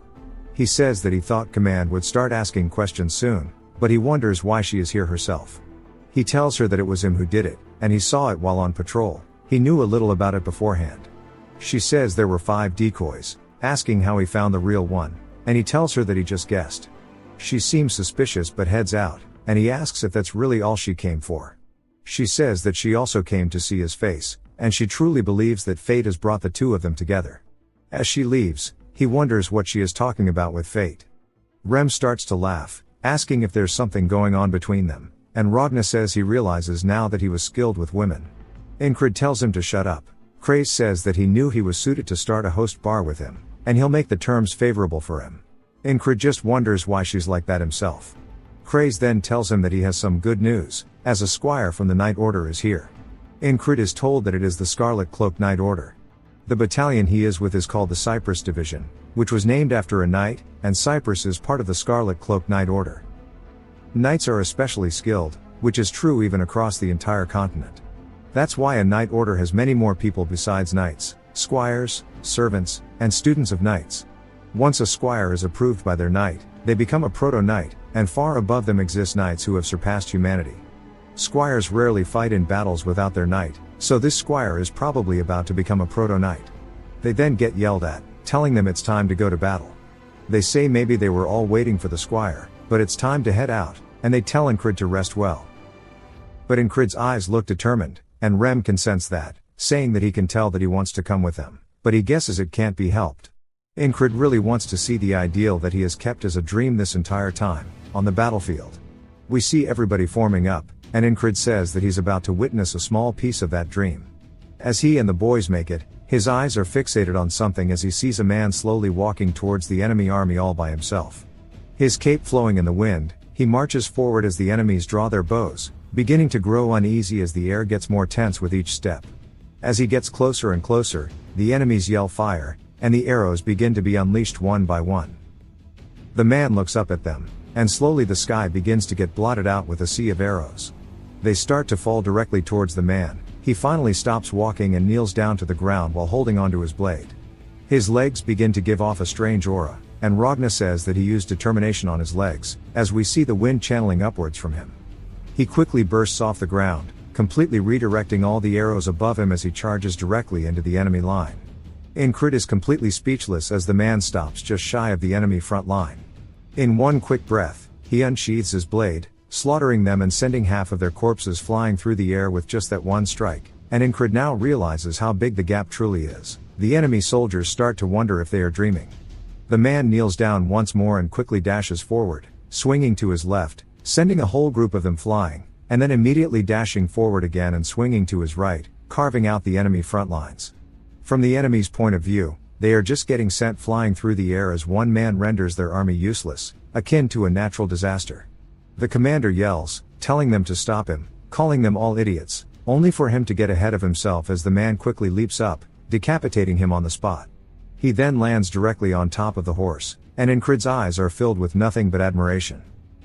Rem says that guy's not bad, and he isn't called the war specialist for no reason.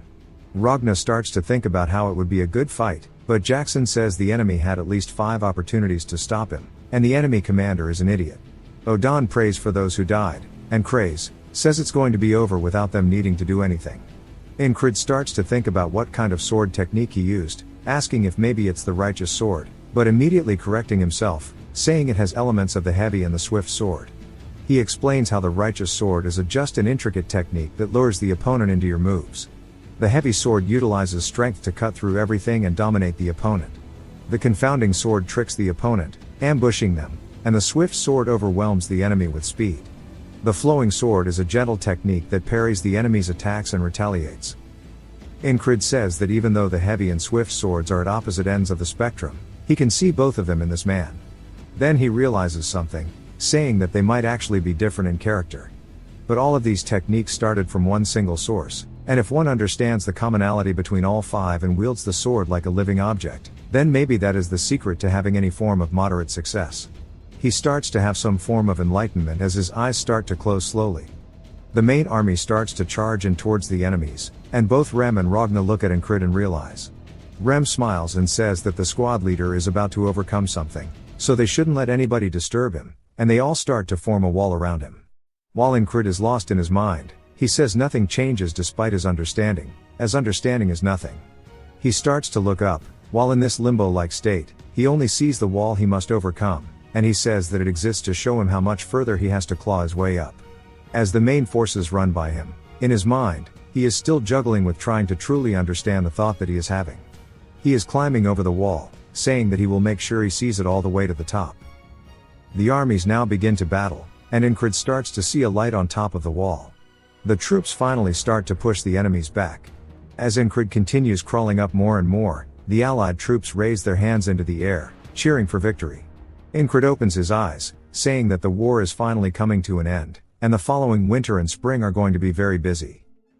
Back at another kingdom, it is none other than the Principality of Aspen, and we learn that it is controlled by three main families: Aspen the Sovereign, Hurrier the Mighty, and Atkins the Administrator. The Administrator says they use the Frog General as an excuse, and the frogs do require a nightly response, so they have nothing to retort. The king starts to get angry, saying that the Greyhounds will pay for this, and Greyhound tells him that this will not end well for the enemies. So back to the army slowly marching back. Incrid says that after the lengthy war, the Aspen forces headed back as well, so they had no choice but to do the same. They made their way to Border Guard, the kingdom's remote fortress city, and with its proximity to Aspen, the city is heavily militarized, with 1 in 5 people being a soldier.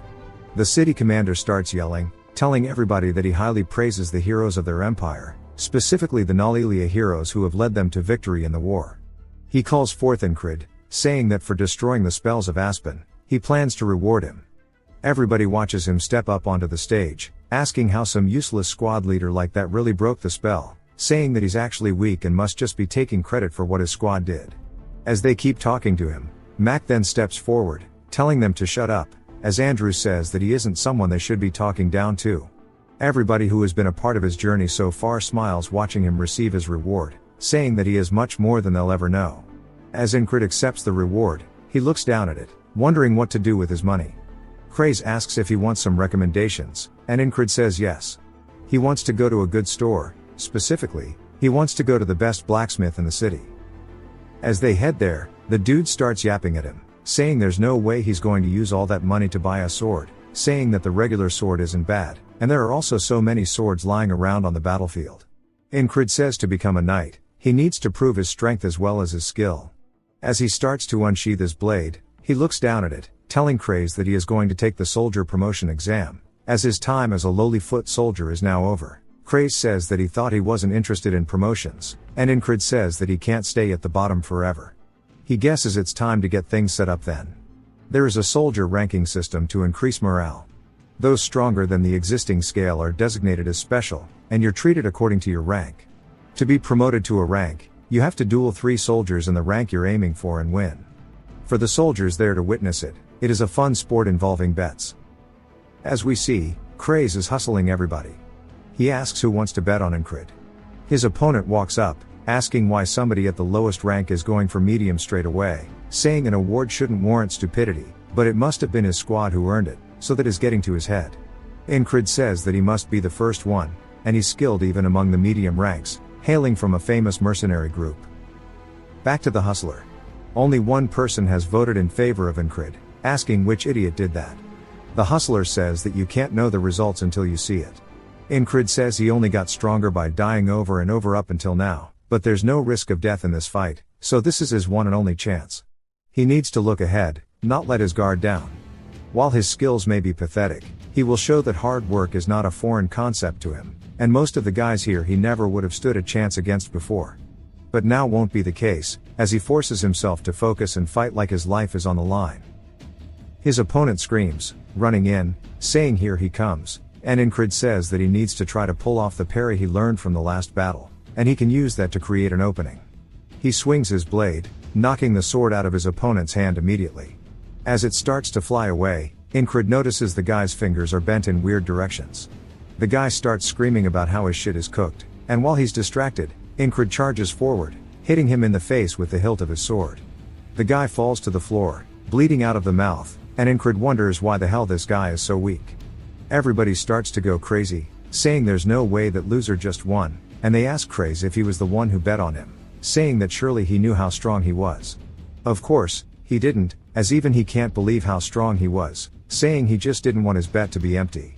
When someone else says he needs to have more faith in his squad leader, Incred says that maybe the guy let his guard down, but even if that's the case, he wonders if all duels end quickly, and he shouldn't be that weak if he has a medium rank. An older man steps up, telling him not to get cocky, saying it was sheer luck. He readies his spear, saying he'll fight him this time. Incred recognizes him, saying he's part of the heavy infantry, the strongest in his battalion. The man distracts him by moving the tip of his spear, trying to surprise him. Then immediately thrusts forward, but Incred's body moves before he can react, cutting the tip of the man's spear off, wondering why he thrust from so far away, saying maybe there's a trick up his sleeve, but immediately realizes that's just a bad thought as the dude looks like he just dropped a brick in his pants. Wondering if it's his turn to strike now, Incred takes the chance, kicking the dude in the stomach, making him fall to the floor. We see Henry and the crowd watching while everybody's surprised that he won again, realizing it's not a coincidence if he won twice in a row, and that the lowest rank took down 2 medium ranks. Craze start to ask who else wants to fight him, and everybody starts to wonder when so many people arrive, saying it's embarrassing to go out there and lose to him. Vengeance calls them idiots, saying everybody's scared now after looking down on him. His friend tries to say he was the most condescending, but he immediately tells him to shut up. Andrew starts to sit up, saying that after losing last time he trained with Mac every night and wants to ask for a rematch, but Mac tells him not to bother, as he makes him sit back down. He says he's gotten way stronger, and he doesn't think even he could win against him right now, and they both sit there watching intently. Rem nudges somebody, telling him to go up, and the guy wonders who he's talking to, only to get scared after seeing who it is. Rem says that he was just talking about how much he must have kissed the commander's ass to get his promotion, and that he should go up and show off his skills, but the guy says he's not scared. Incred says it was so normal for him to struggle up until now, so he didn't notice the stabbing pervert in the first loop he went through, the assassin in the next, and even Mitch from the most recent one, as well as the squad members he trained with daily. He just had it hella rough until now, and his old teacher told him to never underestimate his opponent. The yapper finally walks up asking if he is distracted before his fight, and Incred says no. He thought that advice was irrelevant to him, and he never thought he'd get to look down on another person in a fight. The yapper asks what the hell is with his face then, as we see Incred looking smug, saying that he's now become strong enough, and he tells him that it's just interesting, as he wants to know what it's like to dominate an enemy. He charges forward, and the yapper freezes up. Incred smacks his sword into his, and we learn that the Nalilia respects strength as they are called the Kingdom of Knights. Incred raises his blade and swings down again, cracking the yapper blade. The guy looks up in complete fear as Incred raises his blade once more, swinging down, stopping just shy of the dude's head. The dude's eyes start to roll to the back of his head, and he foams at the mouth. Incred says now he has proven himself, as everybody in the crowd is stun-locked, bro straight pissed in his pants. Somebody calls him the Spellbreaker, saying it really was him who destroyed the flag, and that he didn't just ride his squad's achievements. Andrew starts to stand up and screams, calling him the Spellbreaker. Incred wonders what he's doing. Andrew yells, telling everybody to say it too, saying if it wasn't for him, at least half of them would be dead. They all start to chant, calling him the Spellbreaker, as that is now his new nickname. He decides that it's not that bad, and the hustler runs over, telling him that he is now a medium rank. Incred says it's too early to get excited, as he has to get to a high rank. Bro is confused, asking if he's going to keep going, and a man stands up in the crowd, saying this is interesting. As he walks forward, people look over to see an eagle patch on his arm, meaning he is part of the border guard, the ones directly serving the crown, which is an elite squad. They wonder why he is here. The man calls out to Incred respectfully, asking if he would like to duel as well. Incred and the man begin to have a stare down. Rem stands up, saying that this is going to be difficult. Incred explains that the border guard is equivalent to Aspen's greyhounds, which means this guy might be as strong as Mitch. He wonders what would happen if he fought someone like him without dying. He points his blade at him, telling the man to come at him. The man finds this amusing, saying he's not scared while going against someone like him in the special forces, and after watching him, he's way more interesting than he thought. The crowds rush to cheer him on, telling Incred to show them the power of the Spellbreaker, and that the kings of the battlefield are the infantry, as that chant starts to drown out everything else. The man asks if they're stupid, saying that they know he's part of the infantry too, and that they are too cocky with their recent victory. He's going to try to humble them as he readies himself and then immediately dashes forward to close the gap with Incrid. Incrid starts to lock in, following the tip of his blade, seeing exactly where the path is going. He leans back slightly, just enough to parry the blade, and the man is surprised, saying that he's wasting as little movement as possible and that surprised him. He then grabs Incrid by the collar and tries to throw him down, but Incrid grabs onto his arm and raises his blade directly above the man. A chill runs down the man's spine as he realizes that if he doesn't dodge, he will die. As Incrid starts to thrust forward, he stabs the ground as the man sidesteps it. The man returns the favor by rearing his fist back and stabbing forward with all of his might directly towards Incrid's chest. Incrid doesn't even try to avoid it and instead grabs the blade directly with his bare hands and then knees the dude straight in the stomach. The guy regains his footing, as the momentum is back to being equal. He starts to charge back in, as does Incrid as he grabs a throwing knife off his vest. They both start stabbing directly at each other's heads, only for the fairy commander to appear, knocking both of their blades away with one strike. She tells them that's enough, any more and they'll kill each other. Incrid is gassed out, and so is the other dude, and Jackson is ready to kill him. Actually, it's not just him but rather all of the boys have pulled up. Rem says, "Look at this lucky bastard." The man tells him not to get too excited as this is only a duel. He says he almost got him when he lost sight of his movements and wonders what would have happened if they went until the end. The man says he didn't expect anything but he can't deny recognizing him, introducing himself as Torres, a platoon commander of the border guards. Incrid introduces himself as they shake hands. The crowd is surprised that he is a platoon commander, meaning he just fought a special rank soldier. That means he is at least a high rank one now, and they start to give him their respect. Incrid glances back at their cheers and raises his hand, brushing it off. Torres says he likes his reaction and that he'll see him again soon, calling him a high-rank soldier. Incrid says with this he is one step closer. On the outskirts of the town inside of the barracks, a man tries to tell Incrid to come to his company as he is the first company commander of the heavy armored infantry called the Turtles, and his name is Graham. Incrid says this is his third request, and maybe it's because of his rank or the role he played in breaking the spell. Accepting an offer means he would be a monthly lease in the military. While it's a great offer, he doesn't want it, so he bows apologizing to Graham. Graham says that if it's about the 4th company commander, he'll have a word with him. Incrid says that's not it. The guy says he seems completely unbothered and just knows that he would still like him on his side. Incrid asks if he would like Rem, and the guy says he does not want a psycho in his squad and that he survived the last battle thanks to him and should keep at it. Craze asks if it's time to pack their bags, and Incrid says no. He asks why he's rejecting everything, saying right now he'll get treated well no matter where he goes. When Incrid goes to explain it, somebody else appears. When they turn to see who it is, it's Torres, who asks Incrid how he's been. He says he'll be direct with him and wants him to come to the border guards.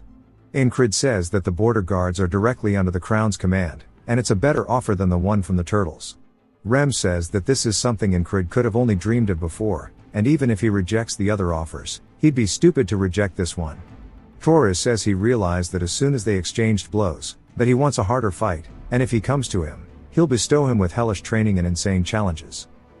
This means he'll be able to realize his full potential. Rem thinks the deal is over, and so does Ragna and the rest as they're already coming to terms with it.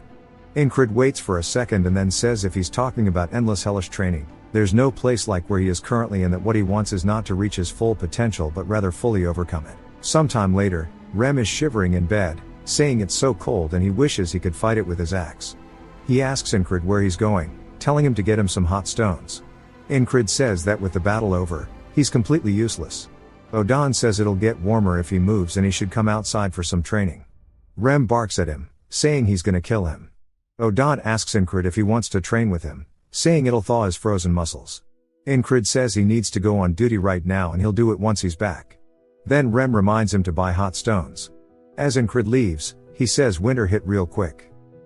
It jumps to a market stall and he says the border guard's purpose is to go to battle, but with the lack of battle, they patrol the streets to safeguard the city. He's introduced to 2 people named Jack and Bo, and the 3 of them are meant to work as a team today. Incrid wonders if they are part of the scouting mission, saying he has heard those names somewhere before. Jack says being on duty with the famous Spellbreaker is an honor, and Bo says he heard he got promoted to a high rank as well. Going from the lowest rank to the high rank in one go is amazing. Ingrid says he got lucky, and Jack says he wants to see how strong he is, asking if they can duel when they go back.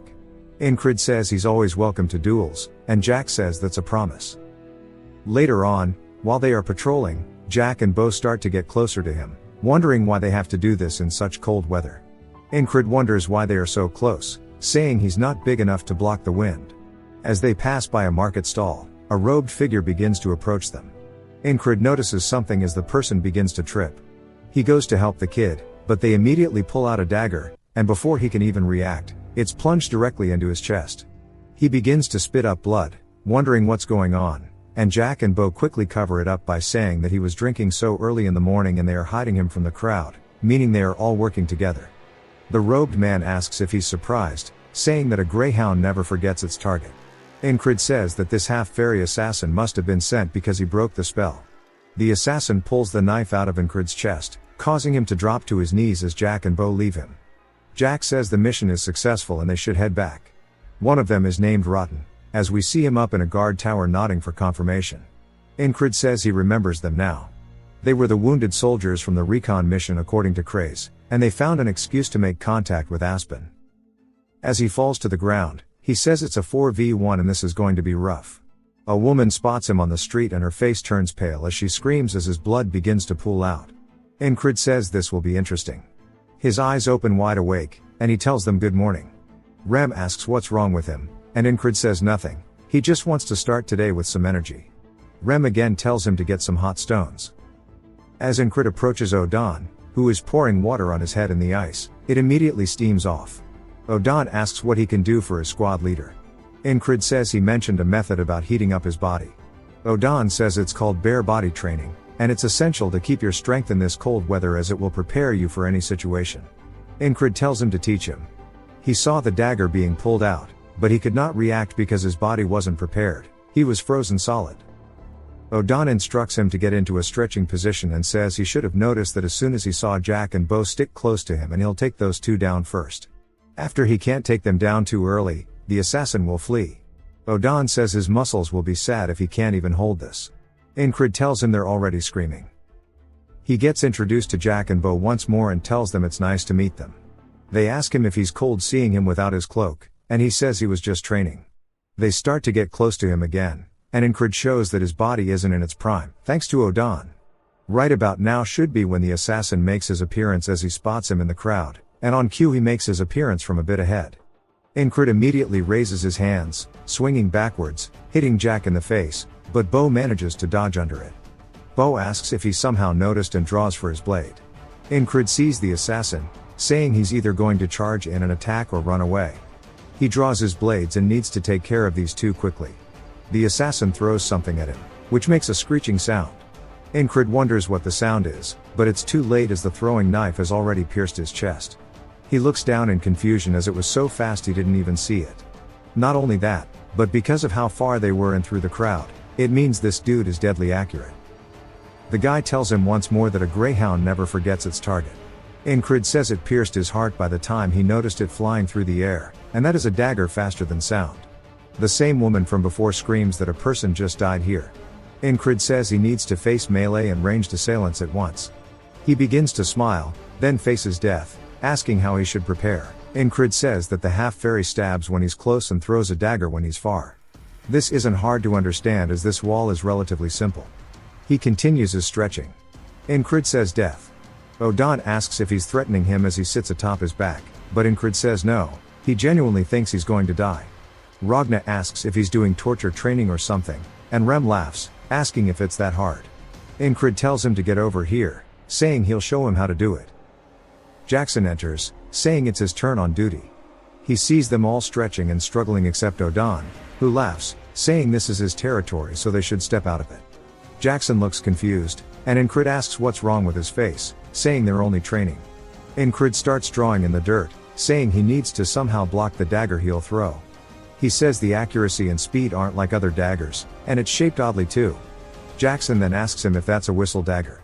Ingrid asks if that's what this is called, and Jackson says it's because of the sound it makes when it's thrown. If handled well, the target will never know what hit them, and it's good to stay far away from things using it. Incrid says he'll remember that, no matter how good he is at throwing daggers, he can't do anything if it's blocked ahead of time. Incrid raises his hands once more, swinging at Jack and Bo. Jack again gets hit, but Bo does not. Bo asks if he noticed, and Incrid grabs him by the robe and uses him as a meat shield, saying that he should take down these idiots and use them to protect himself from the dagger. The whistle sound comes through, but it's too late as Incrid is stabbed in the stomach and Bo is stabbed in the back. Even Jack is stabbed in the throat, and Incrid realizes that he threw 3 in such a short time, and this dude is incredibly skilled. The assassin starts to grin and laughs as everybody begins to run away, screaming murder. Incrid says he'll kill his own people if they get in the way, or maybe he never thought of them as his people. The assassin kneels close to him, saying that was admirable. Incrid glares at him as the man repeats the line, "A greyhound never forgets its target." Incrid says thankfully, and the guy wonders why he's joking at his deathbed. He pulls out his whistled dagger, calling him a funny guy. Incrid admits that he underestimated this whole thing. As the dagger gets pulled out of him and his wound begins to gush out, he says that a wall is still a wall. The boatman asks why he is enjoying this, saying he should laugh while he still can because the despair at the end of that enjoyment is why this is a curse. Incrid wakes back up in bed and heads out, saying no to him, this is solely a blessing. He asks Jackson to tell him about a whistled dagger, and Jackson asks where it came from. Incrid asks if that's important for the explanation, and Jackson says that it's multiple thin blades pressed into one, which causes the whistling sound as it flies. At one point, it was called the dagger that is only heard, and it's really hard to follow with a human eye. Incrid asks what he's meant to do if he wants to see and dodge it, and Jackson says that he can't. Incrid asks what if he has 2, and Jackson asks if he needs 2, and he says yes, that he does. Jackson says that this guy is being weird again, wondering where he even heard about this. He says there's no point in spotting an already thrown dagger, he has to watch the hand of the thrower. The path it takes is decided at the moment it's thrown. There are ways to hide himself as it's thrown, but it's not hard to spot once you know what it is. Incrid asks if he thinks he can learn the technique, and Jackson says not with the way he throws.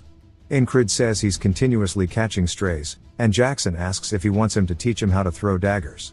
Incrid is surprised that he offered to teach him first, and Jackson says that if he's not confident, he doesn't need to do it, but Incrid tells him he'll learn. Back at the market, Jack and Bo are following him once more. Incrid explains that the moment he throws his dagger, he needs to relax his whole body and focus as the blade leaves his hands. Seeing and dodging it is the same. As he stares at where the assassin usually appears, he sees only his feet before drawing his blade, immediately cutting Jack's head off.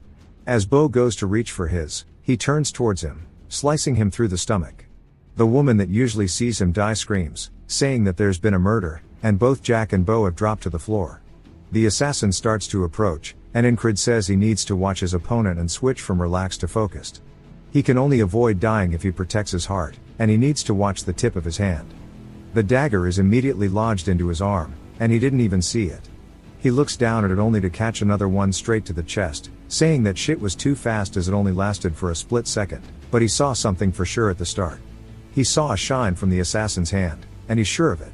The assassin goes to say his line, but Incrid finishes for him, saying that a greyhound never forgets its target. The assassin's surprised and asks how he knew. Incrid smiles, saying that he'll see him again because after a few more loops, he'll know all of his tricks. In the next loop, Incrid quickly draws his blade, piercing Jack in the throat, immediately following it up by killing Bo as well, saying he needs to eliminate these two as fast as possible. Everybody starts to scream about a murder, and he quickly turns his body to the side, looking for the assassin, saying he's no longer someone who only dreams of doing better.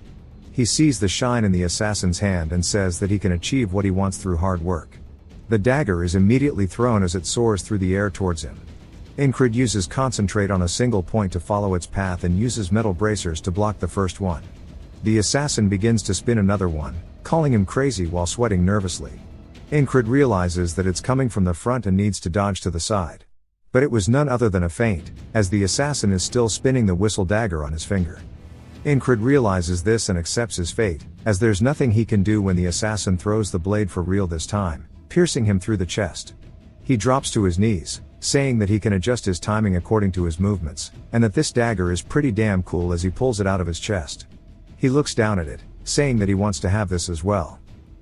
We see him spinning a throwing knife on his finger, and he throws it towards a fruit. He misses, and Jackson asks what he's doing. Incrid says he's practicing with the whistle dagger, and Jackson tells him that's not a whistle dagger. Incrid tells him that he'll have a real one soon. As he is spinning his throwing knife, the string breaks, and it flies right by Jackson's head, leading to an awkward silence. Incrid explains that this is the 8th loop. The whistle dagger comes straight in, and Incrid ducks underneath, saying he won't fall for his delayed attacks again. He then feels a sharp pain in his back as we see an arrow lodged into it, and he forgot that Rotten was up in the tower. On the 9th loop, he's throwing his own dagger, which hits Rotten straight in the throat. The assassin calls him an idiot for looking away and throws his dagger, only for him to die once more. Then we see the fruit he was throwing at earlier get pierced as Jackson was holding it, and it falls to the floor. He looks over at Incrid, surprised, and Incrid says that his arm and hands are for guiding it, and your entire body is used to throw, asking what he is missing here. Jackson says that this should be enough, asking if he learned to throw daggers before. Of course, Jackson taught him, but Incrid can't tell him that, so he says that he saw someone throwing one on the battlefield, and he just copied him. Jackson wonders if he is a hidden genius or something and asks if he has heard of the throwing blade technique, saying it was created by a man called Georg, an assassin. The name comes from his weapon, the whistle dagger. Georg strived for a soundless blade made of a very thin single-bladed knife. However, that was too difficult to handle, which led to the whistle dagger as they know it today. Incrid says that must have some real history behind it, and Jackson asks if he hasn't heard about it, saying that he thought he would have. Incrid asks why he would think that, and Jackson says that it's because his stance fits perfectly with throwing the whistle dagger. Now on his 10th loop, we see Jack asking him where he wants to go, and Incrid says that he told him they are patrolling another route today. Jack tries to tell him they were assigned to the market, though, and that they'll be punished for this. Incrid barks at him, pulling rank, saying that he ranks the highest, so he'll take responsibility to follow him. Jack and Bo then discuss what to do, and as they get further from the town, we see them up at a hilltop. Incrid says the market is a stage that has been perfectly set up by the assassins, but he doesn't plan to play their games. Jack tells him that they should return, and Incrid asks them what they earned for betraying them. Jack and Bo realize the jig is up and immediately draw their weapons, running at him. He slices horizontally, cutting Jack open, and immediately impales Bo with his sword, killing them both. Then he glares over as the assassin makes his way up the hill, but Rotten is there as well. Rotten is surprised, and Incrid tells them that they're late and to start already. The assassin then throws out 3 whistle daggers at the exact same time. Incrid pushes his hand on the ground and lifts his body up over them, saying it doesn't matter how many he throws as long as he sees his hands. Rotten then goes for a crossbow shot on his back, but Incrid throws a knife directly at him, piercing his skull. The assassin calls him an idiot, saying he looked away. Incrid then blocks it with his bracer, and the assassin starts to have some cold sweats as Incrid slowly turns towards him and lowers his arm, giving this dude one hell of a glare. The assassin starts to shake, asking him who the hell he is, and Incrid tells him there's no need for him to know as he pulls the dagger out of his forearm. He asks him how many of the whistle daggers he has on him. If you've watched till the end, comment, Dexter, to let me know. Subscribe for more videos like this, leave a like or a comment to help the channel out. Thanks for watching.